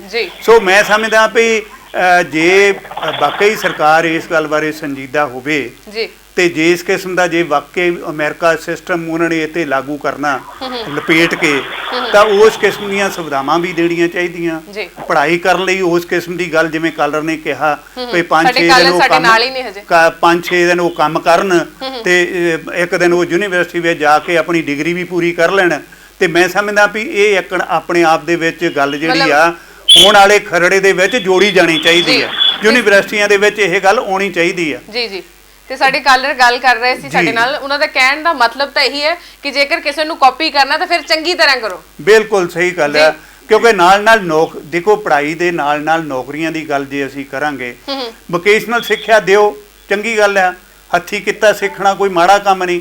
ਜੇ ਕਿਸੇ ਨੂੰ ਬਿਜਲੀ ਦਾ ਕੰਮ ਆਉਣ ਲੱਗ ਪਵੇ ਜੇ ਕਿਸੇ ਲੜਕੀ ਨੂੰ ਕੱਪੜੇ ਸਿਉਣ ਦਾ ਕੰਮ ਆਉਣਾ ਸ਼ੁਰੂ ਹੋ ਜਾਵੇ ਜੇ ਬਿਊਟੀ ਪਾਰਲਰ ਦਾ ਕੰਮ ਉਹ ਸਿੱਖ ਲਵੇ ਜੇ ਉਹ ਹੋਰ ਲੜਕਾ ਜਿਹੜਾ ਹੈ ਉਹ ਏਸੀ ਦਾ ਕੰਮ ਸਿੱਖ ਲੈਂਦਾ ਕਿੱਤਾ ਸਿਖਲਾਈ ਦੇ ਵਿੱਚ ਮਾਹਰ ਹੋ ਜਾਂਦਾ ਮਲਟੀ ਸਕਿੱਲ ਉਹਦੇ ਕੋਲ ਆ ਜਾਂਦਾ ਇੱਕ ਬੱਚਾ ਬਿਜਲੀ ਦਾ ਕੰਮ ਵੀ ਸਿੱਖ ਲਵੇ, ਏਸੀ ਦਾ ਕੰਮ ਵੀ ਸਿੱਖ ਲਵੇ, ਪਰ ਮਤਲਬ ਇਹ ਜਿਹੜੀ ਸਾਰਾ job ਕੁਝ ਮਿਲਦੀ ਜਿਹੜਾ ਹੋਵੇ ਹੈ ਫਿਰ ਉਹ ਕਰ ਉਹਨੂੰ ਸਕਦਾ। ਜੋਬ ਮਿਲ ਜਾਏ ਜਾਂ ਸੈਲਫ ਇੰਪਲਾਇਮੈਂਟ ਉਹਦੀ ਹੋ ਜਾਏ, ਜੀ। ਜਾਂ ਉਹਨੂੰ ਸਰਕਾਰ ਕਹੇ ਵੀ ਆ ਭਾਈ ਤੈਂ ਕੰਮ ਸਿੱਖ ਲਿਆ, ਤੈਨੂੰ ਅਸੀਂ ਕਰਜ਼ਾ ਦਿੰਨੇ ਆ ਤੇ ਤੈਨੂੰ ਤੇਰਾ ਕੰਮਕਾਰ ਖੋਲ ਕੇ ਦਿੰਨੇ ਆ, ਤੇਰੇ ਲਈ ਅਸੀਂ ਸਪੋਰਟ ਪੈਦਾ ਕਰਦੇ ਆ। ਜੀ। ਜੇ ਤਾਂ ਅਸੀਂ ਇਸ ਕਿਸਮ ਦੀ ਗੱਲ ਕਰਾਂਗੇ ਤਾਂ ਬੜੀ ਅੱਛੀ ਗੱਲ ਹੋਏਗੀ। ਬੱਚਿਆਂ ਦਾ ਵੀ ਪਰ ਥੋੜਾ ਜੇ- ਰੁਝਾਨ ਵਧੂਗਾ। ਪਰ ਜੇ ਅਸੀਂ ਜਿਵੇਂ ਖੇਤੀ ਸੈਕਟਰ ਦੇ ਵਿੱਚ ਇਸ ਵੇਲੇ ਹੋਇਆ, ਘਾਟੇ ਦੀ ਖੇਤੀ ਹੋ ਰਹੀ ਆ, ਉੱਥੇ ਅਸੀਂ ਸਾਧਨ ਹੀ ਉਸ ਕਿਸਮ ਦੇ ਪੈਦਾ ਨਹੀਂ ਕੀਤੇ, ਇੰਡਸਟਰੀ ਉਸ ਕਿਸਮ ਦੀ ਉੱਥੇ ਨਹੀਂ ਲਾਈ, ਪਿੰਡਾਂ ਦੇ ਵਿੱਚ ਰੁਜ਼ਗਾਰ ਹੀ ਅਸੀਂ ਉਸ ਕਿਸਮ ਦਾ ਨਹੀਂ ਦਿੱਤਾ। ਪਿੰਡਾਂ ਦੇ ਵਿੱਚ ਜਿਹੜੀ ਅਸੀਂ ਡਿਵੈਲਪਮੈਂਟ ਦੀ ਗੱਲ ਕਰ ਰਹੇ ਹਾਂ ਉਹ ਸਿਰਫ ਗਲੀਆਂ ਨਾਲੀਆਂ ਤੱਕ ਸੀਮਿਤ ਕਰਕੇ ਰੱਖ ਦਿੱਤੀ, ਉੱਥੇ ਰੁਜ਼ਗਾਰ ਦੇ ਮੌਕੇ ਪੈਦਾ ਕਰਨ ਦੀ ਗੱਲ ਨਹੀਂ ਕੀਤੀ, ਕੋਈ ਫੈਕਟਰੀ ਨਹੀਂ ਉੱਥੇ ਲਾਈ। ਜੇ ਅਸੀਂ ਫੈਕਟਰੀਆਂ ਖੇਤੀ ਵੇਸਟ ਲਾਈਆਂ ਹੁੰਦੀਆਂ, ਬੱਚਿਆਂ ਨੂੰ ਰੁਜ਼ਗਾਰ ਉੱਥੇ ਮਿਲਦਾ, ਉਹਨਾਂ ਸ਼ਹਿਰ ਦੇ ਪਿੰਡਾਂ ਦੇ ਲੋਕਾਂ ਨੂੰ ਸ਼ਹਿਰਾਂ ਦੇ ਵਿੱਚ ਨਾ ਆਉਣਾ ਪੈਂਦਾ, ਪਿੰਡਾਂ ਦੇ ਵਿੱਚ ਵੋਕੇਸ਼ਨਲ ਸੈਂਟਰ ਵੱਡੇ ਖੋਲ੍ਹ ਕੇ ਉਹਨਾਂ ਨੂੰ ਜੌਬ ਦੇਣ ਦੀ ਗੱਲ ਜਿਹੜੀ ਆ ਕੀਤੀ ਗਈ ਹੁੰਦੀ। ਇਹ ਗੱਲ ਜਦੋਂ ਅਸੀਂ 6ਵੀਂ ਜਮਾਤ ਵਿੱਚ ਲਿਆਉਣ ਦੀ ਗੱਲ ਕਰਾਂਗੇ ਤਾਂ ਮੈਂ ਸਮਝਦਾ ਵੀ ਇਹ ਬੱਚੇ ਦੇ ਉੱਤੇ ਵੱਡਾ ਭਾਰ ਪਾਉਣ ਦੀ ਗੱਲ ਕਰਾਂਗੇ, ਜਿਹੜੀ ਗੱਲ ਤੁਸੀਂ ਪਹਿਲਾਂ ਇਸ ਮਾਮਲੇ ਦੇ ਉੱਤੇ ਸਾਡੇ ਕਾਲਰ ਨੇ ਬੜਾ ਵਧੀਆ ਜਿਹੜਾ ਆਪਣਾ ਵਿਚਾਰ ਰੱਖਿਆ, 2 ਵਾਰੀ ਉਹਨਾਂ ਨੇ ਫੋਨ ਕੀਤਾ, ਉਹਨਾਂ ਦਾ ਬਹੁਤ ਬਹੁਤ ਧੰਨਵਾਦ। ਤੇ ਸਰ ਇੱਥੇ ਜੇਕਰ ਅਸੀਂ ਗੱਲ ਕਰੀਏ, ਜਿਵੇਂ ਹੁਣ ਨਵੀਂ ਪਾਲਿਸੀ ਜਿਹੜੀ ਸ਼ੁਰੂ ਹੋਈ ਹੈ ਉਹਦੇ 'ਚ ਇਹ ਕਿਹਾ ਗਿਆ ਕਿ ਜਿਹੜਾ 5ਵੀਂ ਤੱਕ ਬੱਚਾ ਆ ਆਪਣੀ ਮਾਤ ਭਾਸ਼ਾ ਦੇ ਵਿੱਚ ਪੜੂਗਾ, ਹਨਾ, ਉਹ ਲਾਜ਼ਮੀ ਆ। ਜੇਕਰ ਅਸੀਂ ਪੰਜਾਬ 'ਚ ਪੜ੍ਹ ਰਹੇ ਹਾਂ ਤਾਂ ਅਸੀਂ ਪੰਜਾਬੀ ਪੜਾਂਗੇ, ਰਾਜਸਥਾਨ 'ਚ ਆ ਤਾਂ ਉੱਥੇ ਜੋ ਉਹਨਾਂ ਦੀ ਲੈਂਗੁਏਜ ਹੈਗੀ ਆ ਹਿੰਦੀ ਆ, ਜੋ ਵੀ ਆ, ਹਨਾ, ਤੇ ਉਹ ਮਤਲਬ ਹਰ ਇੱਕ ਸਟੇਟ ਦਾ ਜਿਹੜਾ ਬੱਚਾ ਆ ਉਹ ਉਸ ਭਾਸ਼ਾ ਦੇ ਵਿੱਚ ਪੜੂਗਾ, ਜ਼ਰੂਰੀ ਆ। ਤੁਹਾਨੂੰ ਲੱਗਦਾ ਕਿ ਇਹ ਮਤਲਬ ਸਹੀ ਤਰੀਕਾ ਹੈਗਾ? ਨਹੀਂ, ਦੇਖੋ, ਜਿਹੜੀ ਪੜ੍ਹਾਈ ਆਪਣੀ ਜ਼ਬਾਨ ਦੇ ਵਿੱਚ ਕਰਾਉਣੀ ਬਹੁਤ ਵੱਡੀ ਮਹੱਤਤਾ ਰੱਖਦੀ ਹੈ ਜੀ। ਬੱਚਾ ਸਭ ਤੋਂ ਪਹਿਲਾਂ ਮਾਂ ਤੋਂ ਆਪਣੀ ਮਾਂ ਬੋਲੀ ਸਿੱਖਦਾ, ਆਲੇ ਦੁਆਲੇ ਤੋਂ ਆਪਣੀ ਮਾਂ ਬੋਲੀ ਸਿੱਖਦਾ ਜੀ। ਸਕੂਲ ਦੇ ਵਿੱਚ ਜਾ ਕੇ ਵੀ ਆਪਣੀ ਮਾਂ ਬੋਲੀ ਦੇ ਵਿੱਚ ਸਿੱਖਿਆ ਪ੍ਰਾਪਤ ਕਰੇਗਾ ਤੇ ਇਹਦੇ ਨਾਲ ਦੀ ਰੀਸ ਕੋਈ ਨਹੀਂ। ਤੇ ਇਸ ਤੋਂ ਵੀ ਅੱਗੇ ਜੇ ਅਸੀਂ ਇਸ ਗੱਲ ਦਾ ਅੱਗੋਂ ਵਾਧਾ ਕਰੀਏ ਵੀ ਅਗਲੀਆਂ ਜਿਹੜੀਆਂ ਕਲਾਸਾਂ ਨੇ ਉਹਨਾਂ ਦੇ ਵਿੱਚ ਵੀ ਮਾਂ ਬੋਲੀ ਦੇ ਵਿੱਚ ਸਿੱਖਿਆ ਦੇਣ ਦੀ ਆਪਸ਼ਨ ਹੀ ਨਾ ਹੋਵੇ, ਸਗੋਂ ਕੰਪਲਸਰੀ ਹੋਵੇ, ਤਾਂ ਇਹ ਹੋਰ ਵੀ ਚੰਗੀ ਗੱਲ ਆ। ਇਹ ਗੱਲ ਵੱਖਰੀ ਆ ਵੀ ਉਸ ਬੱਚੇ ਨੂੰ ਜਿਹੜਾ ਇੰਟਰਨੈਸ਼ਨਲ ਲੈਵਲ ਤੇ ਜਾਣਾ ਚਾਹੁੰਦਾ ਜਾਂ ਨੈਸ਼ਨਲ ਲੈਵਲ ਤੇ ਜਾਣਾ ਚਾਹੁੰਦਾ, ਉਹ ਆਪਣੀ ਰਾਸ਼ਟਰੀ ਭਾਸ਼ਾ ਦੇ ਵਿੱਚ ਜਾਂ ਇੰਟਰਨੈਸ਼ਨਲ ਜਿਹੜੀ ਵੀ ਲੈਂਗੁਏਜ ਕੋਈ ਵੀ ਹੋਵੇ ਉਹਦੇ ਵਿੱਚ ਸਿੱਖਿਆ ਲੈ ਲਵੇ। ਪਰ ਇੱਥੇ ਇੱਕ ਗੱਲ ਜਿਹੜੀ ਕੀਤੀ ਜਾ ਰਹੀ ਆ ਉਹ ਇਹ ਆ ਵੀ ਸੰਸਕ੍ਰਿਤ ਨੂੰ ਪੜ੍ਹਾਉਣ ਦੀ ਗੱਲ 5ਵੀਂ ਤੋਂ ਬਾਅਦ ਕੀਤੀ ਜਾ ਰਹੀ ਆ। ਕੁਛ ਇੱਕ ਹੋਰ ਜਿਹੜੀਆਂ ਉਹ ਲੈਂਗੁਏਜਸ ਪਾਲੀ ਤੇ ਹੋਰ ਤੀਸਰੀ ਲੈਂਗੁਏਜ ਹੈ ਉਸ ਨੂੰ ਪੜ੍ਹਾਉਣ ਦੀ ਗੱਲ ਕੀਤੀ ਜਾ ਰਹੀ ਹੈ। ਪਰ ਇਹ ਕੀ ਇਸ ਗੱਲ ਨੂੰ ਸਟੇਟਾਂ ਜਿਹੜੀਆਂ ਨੇ ਪ੍ਰਵਾਨ ਕਰਨਗੀਆਂ? ਕਿਉਂਕਿ ਦੱਖਣ ਦੀਆਂ ਸਟੇਟਾਂ ਜਿਹੜੀਆਂ ਲਗਾਤਾਰ ਹਿੰਦੀ ਨੂੰ ਪ੍ਰਵਾਨ ਨਹੀਂ ਕਰਦੀਆਂ, ਉਹ ਲਗਾਤਾਰ ਇਹ ਜਦੋਂ ਵੀ ਗੱਲ ਕੀਤੀ ਜਾਂਦੀ ਹੈ ਰਾਸ਼ਟਰੀ ਭਾਸ਼ਾ ਦੀ, ਹਿੰਦੀ ਨੂੰ ਉੱਥੇ ਲਾਗੂ ਕਰਨ ਦੀ ਗੱਲ ਕੀਤੀ ਜਾਂਦੀ ਹੈ ਤੇ ਉਹਨਾਂ ਵੱਲੋਂ ਬੜਾ ਵੱਡਾ ਵਿਰੋਧ ਖੜਾ ਹੁੰਦਾ। ਇੱਕ ਪਾਰਟੀ ਵੱਲੋਂ ਨਹੀਂ, ਪੂਰੇ ਦਾ ਪੂਰਾ ਜਿਹੜਾ ਉਹਨਾਂ ਦਾ ਵਿਧਾਨ ਸਭਾ ਹੈ, ਪੂਰੇ ਦੇ ਪੂਰੇ ਪਾਰਲੀਮੈਂਟ ਦੇ ਮੈਂਬਰ ਨੇ, ਉਹ ਇਸ ਗੱਲ ਦੇ ਵਿੱਚ ਵਿਰੋਧ ਤੇ ਖੜ ਜਾਂਦੇ ਨੇ। ਬਿਲਕੁਲ ਇਹੀ ਗੱਲ ਇਹ ਆ ਵੀ ਹੁਣ ਵੀ ਆਂਧਰਾ ਪ੍ਰਦੇਸ਼ ਦੇ ਵਿੱਚ ਉਹਨਾਂ ਨੇ ਜਿਹੜੀ ਅੰਗਰੇਜ਼ੀ ਆ ਉਹਨਾਂ ਨੂੰ ਪਹਿਲੀ ਕਲਾਸ ਤੋਂ ਹੀ ਚਾਲੂ ਕਰਨ ਦੀ ਗੱਲ ਕਰ ਦਿੱਤੀ ਹੈ। ਹੁਣ ਉਹ ਕੀ ਉਸ ਗੱਲ ਨੂੰ ਪ੍ਰਵਾਨ ਕਰਨਗੇ? ਉਹ ਇਹ ਗੱਲ ਬਿਲਕੁਲ ਅਸੀਂ ਦੇਖੋ ਵਿਦੇਸ਼ਾਂ ਤੱਕ ਅਸੀਂ ਇਹ ਲੜਾਈ ਝਗੜਾ ਕਰਦੇ ਕਿ ਸਾਡੀ ਪੰਜਾਬੀ ਮਾਂ ਬੋਲੀ ਨੂੰ ਅਸੀਂ ਪਹਿਲ ਦੇਣੀ ਆ, ਬੋਰਡਾਂ ਤੇ ਨਾਮ ਵੀ ਲਿਖਣਾ ਉਹ ਵੀ ਪੰਜਾਬੀ 'ਚ ਹੋਣਾ ਚਾਹੀਦਾ, ਤੇ ਅਸੀਂ ਕਹਿੰਦੇ ਬੱਚੇ ਸਿਰਫ ਸਾਡੇ 5ਵੀਂ ਤੱਕ ਪੜ੍ਹਨ। ਤੇ ਘਰ ਦੇ ਵਿੱਚ ਅਸੀਂ ਕਹਿੰਦੇ ਆ ਵੀ ਉਹਨਾਂ ਨੂੰ ਆਪਣੀ ਮਾਂ ਬੋਲੀ ਦੇ ਵਿੱਚ ਨਾ ਦੂਜੀਆਂ ਭਾਸ਼ਾਵਾਂ ਦੇ ਵਿੱਚ ਗੱਲ ਕਰਨ ਦੀ ਗੱਲ ਕਰਦੇ ਆ, ਔਰ ਜਦੋਂ ਫਿਰ ਬੱਚਾ ਬੋਲਦਾ ਫੈਸ਼ਨ ਬਣਾ ਲਿਆ ਇਸ ਗੱਲ ਨੂੰ।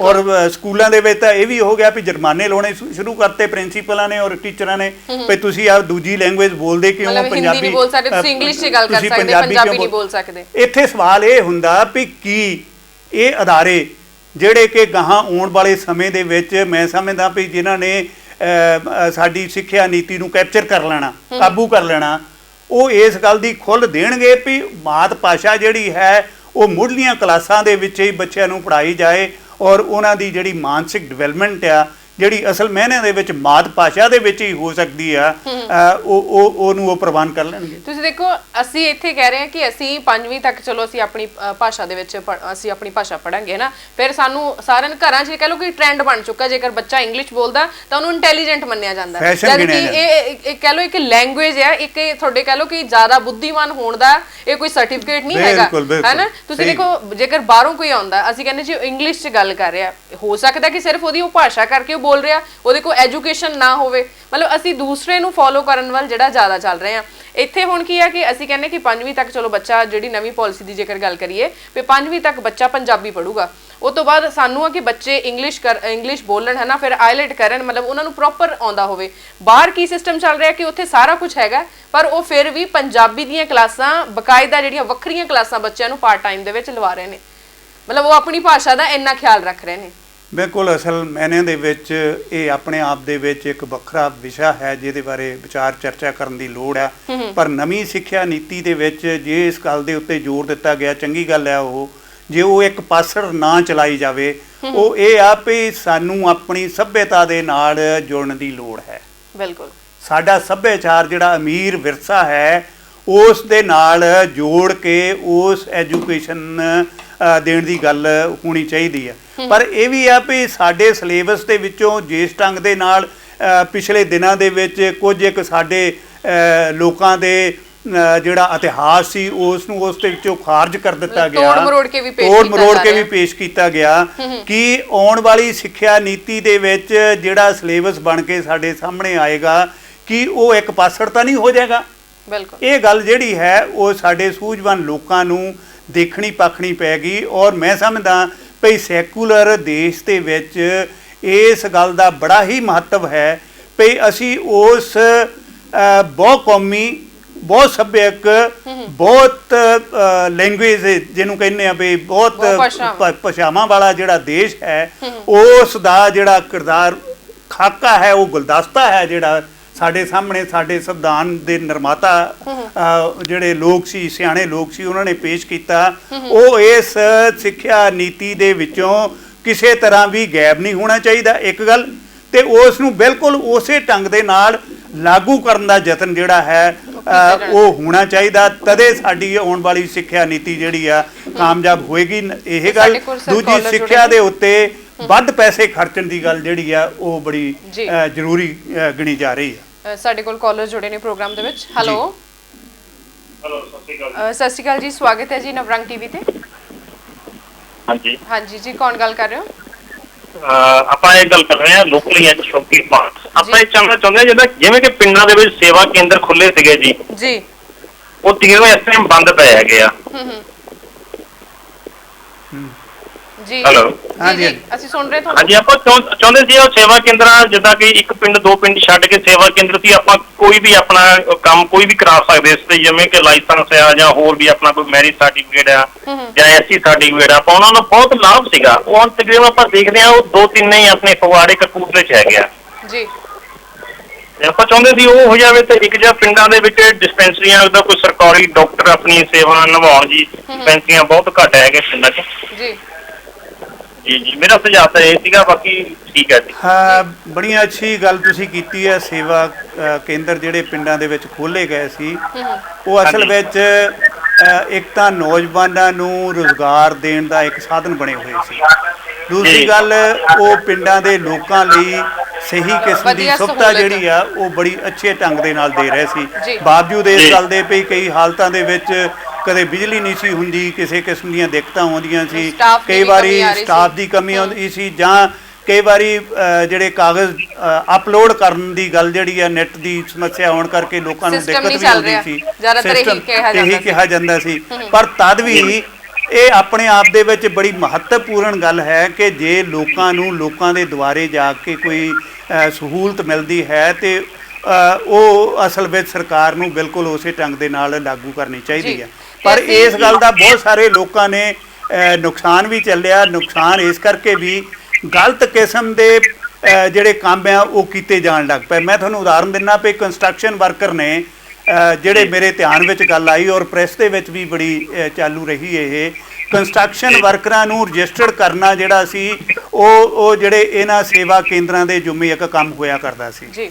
ਪਰ ਜਿਸ ਢੰਗ ਦੇ ਨਾਲ ਇਹਨਾਂ ਸੇਵਾ ਕੇਂਦਰਾਂ ਦੇ ਵਿੱਚ ਗਲਤ ਕਿਸਮ ਦੇ ਲੋਕਾਂ ਨੇ ਆਪਣੇ ਆਪ ਨੂੰ ਕਾਰੀਗਰ ਸ਼ੋਅ ਕਰਕੇ ਜਾਂ ਲੇਬਰਰ ਸ਼ੋਅ ਕਰਕੇ ਠੇਕੇਦਾਰਾਂ ਤੋਂ ਗਲਤ ਮੋਹਰਾਂ ਲਵਾ ਕੇ ਅਪਲੋਡ ਕਰਨਾ ਸ਼ੁਰੂ ਕਰ ਦਿੱਤਾ ਤੇ ਪਿਛਲੇ 2-3 ਮਹੀਨਿਆਂ ਦੇ ਵਿੱਚ ਲਗਭਗ 70-80 ਹਜ਼ਾਰ ਲੋਕ ਜਿਹੜੇ ਨੇ ਉਹਨਾਂ ਨੇ ਆਪਣੇ ਆਪ ਨੂੰ ਫਲੋ ਕਰ ਦਿੱਤਾ ਵੀ ਅਸੀਂ ਕੰਸਟਰਕਸ਼ਨ ਵਰਕਰ ਕਹਿਣ ਦਾ ਭਾਵ ਕਿ ਉਹਨਾਂ ਸੇਵਾ ਕੇਂਦਰਾਂ ਦਾ ਮਿਸਯੂਜ਼ ਹੋਣਾ ਸ਼ੁਰੂ ਹੋ ਗਿਆ ਸੀ। ਮਿਸਯੂਜ਼ ਜ਼ਿਆਦਾ ਹੋਣ ਲੱਗ ਪਿਆ, ਜਦ ਕਿ ਆਪਾਂ ਨੂੰ ਆਮ ਪਬਲਿਕ ਨੂੰ ਫਾਇਦਾ ਹੋਣਾ ਚਾਹੀਦਾ ਸੀ, ਉਹ ਮਿਸਯੂਜ਼ ਜ਼ਿਆਦਾ ਹੋ ਗਿਆ। ਇਹਦੇ ਕਹਿ ਲਓ ਕਿ ਜ਼ਿੰਮੇਵਾਰ ਵੀ ਅਸੀਂ ਆਪ ਹੀ ਹਾਂ।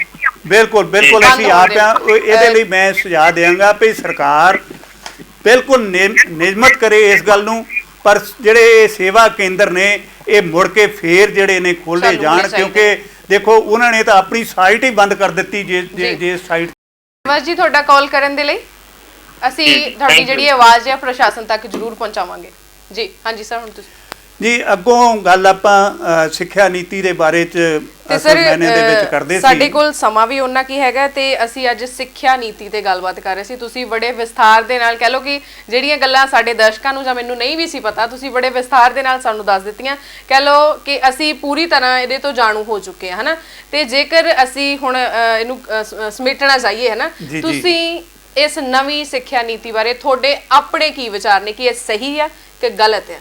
ਨਹੀਂ, ਮੈਂ ਗਲਤ ਸਹੀ ਦੀ ਪਛਾਣ ਇੱਥੇ ਹਾਲੇ ਨਾ ਕਰਾਂ, ਕਿਉਂਕਿ ਮੈਂ ਇਸ ਕਰਕੇ ਨਹੀਂ ਇਹ ਗੱਲ ਇਸ ਢੰਗ ਨਾਲ ਕਰਨਾ ਚਾਹੁੰਦਾ ਵੀ ਇਹ ਹਾਲੇ ਲਾਗੂ ਨਹੀਂ ਕੀਤੀ ਗਈ। ਇੱਕ ਗੱਲ ਜੀ, ਮਤਲਬ ਹਜੇ ਕਿਤਾਬੀ ਚੱਲ ਰਿਹਾ। ਹਾਲੇ ਇਹ ਆ ਵੀ ਕੈਬਨਿਟ ਨੇ ਪਾਸ ਕਰ ਦਿੱਤੀ ਆ, ਇਹਦੇ ਵਿੱਚ ਹੋਰ ਸੁਧਾਈ ਦੀ ਹਾਲੇ ਗੁੰਜਾਇਸ਼ ਹੋ ਸਕਦੀ ਆ। ਇਸੇ ਕਰਕੇ ਕੁਝ ਇੱਕ ਸੁਝਾਅ ਵਾਂਗਰ ਸੁਝਾਅ ਦਿੱਤੇ ਨੇ ਵੀ ਇਹ ਸਾਰਾ ਕੁਝ ਇੱਕ ਵਾਰ ਫੇਰ ਵਿਚਾਰ ਕੇ ਪਾਰਲੀਮੈਂਟ ਦੇ ਵਿੱਚ ਤੇ ਮੁੜ ਕੇ ਇਸ ਨੂੰ ਲਾਗੂ ਕੀਤਾ ਜਾਣਾ ਚਾਹੀਦਾ।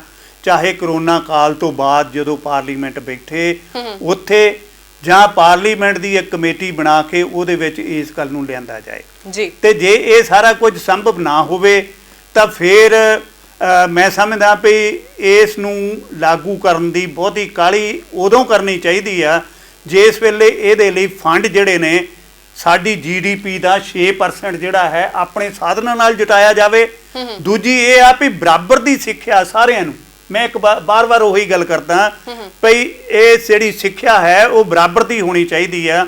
ਇਹ ਨਹੀਂ ਵੀ ਅਸੀਂ ਸਿੱਖਿਆ ਹਰੇਕ ਲਈ ਸਿੱਖਿਆ ਦੇਣ ਦੀ ਗੱਲ ਕਰ ਰਹੀਏ। ਬਰਾਬਰ ਦੀ ਸਿੱਖਿਆ ਜਿਹੜੀ ਆ ਜੇ ਉਹਦੀ ਸੁਵਿਧਾ ਸਰਕਾਰ ਪੈਦਾ ਕਰ ਸਕਦੀ ਹੋਵੇ, ਸਾਡੀਆਂ ਸਿੱਖਿਆ ਸੰਸਥਾਵਾਂ ਜਿਹੜੀਆਂ ਨੇ ਉਹਨਾਂ ਨੂੰ ਸਹੀ ਢੰਗ ਦੇ ਨਾਲ ਉਸ ਬੁਨਿਆਦੀ ਢਾਂਚੇ ਨੂੰ ਲੈ ਕੇ ਲਾਗੂ ਕਰ ਸਕਦੀਆਂ ਹੋਣ, ਸਾਡੇ ਕੋਲ ਟੀਚਰ ਬਰਾਬਰ ਦੇ ਉਸ ਢੰਗ ਦੇ ਨਾਲ ਰੱਖੇ ਜਾਣ, ਕੋਈ ਟੀਚਰ ਦੀਆਂ ਪੋਸਟਾਂ ਵੇਕੈਂਟ ਨਾ ਕੀਤੀਆਂ ਜਾਣ। ਤੀਜਾ ਇਹ ਆ ਬਰਾਬਰ ਦੀਆਂ ਸੋਹਣੀਆਂ ਤਨਖਾਹਾਂ ਉਹਨਾਂ ਨੂੰ ਦਿੱਤੀਆਂ ਜਾਣ। ਇਹਦਾ ਵਪਾਰੀਕਰਨ ਜਿਹੜਾ ਹੈ ਉਹ ਕਰਨ ਦੀ ਆਗਿਆ ਬਾਹਰਲੀਆਂ ਯੂਨੀਵਰਸਿਟੀਆਂ ਨੂੰ ਵੈਲਕਮ ਹੈ। ਤੇ ਬੱਚਿਆਂ ਨੂੰ ਪੜ੍ਹਾਈ ਤੋਂ ਬਾਅਦ ਜਿਹੜੀ ਨੌਕਰੀ ਦੇਣ ਦੀ ਗੱਲ ਜਿਹੜੀ ਹੈ ਉਹ ਕੀਤੀ ਜਾਏ। ਔਰ ਬਾਹਰਲੀਆਂ ਯੂਨੀਵਰਸਿਟੀਆਂ ਤਾਂ ਇਦਾਂ ਵੀ ਹੈ ਜੀ ਵੀ ਜਿੱਥੇ ਬੱਚਾ ਪੜ੍ਹਦਾ ਆ ਉੱਥੇ ਥੱਲੇ ਵਾਲੀ ਕਲਾਸ ਨੂੰ ਪੜਾਉਂਦਾ ਵੀ ਆ। ਬਿਲਕੁਲ ਇਸ ਕਿਸਮ ਦੀ ਸੁਵਿਧਾ ਜਿਹੜੀ ਹੈ ਜੇ ਸਾਡੀਆਂ ਯੂਨੀਵਰਸਿਟੀਆਂ ਦੇ ਸਕਣ। ਬਹੁਤ ਸਾਰੇ ਖਾਦਸ਼ੇ ਵੀ ਨੇ ਇਸ ਮਾਮਲੇ ਦੇ ਵਿੱਚ।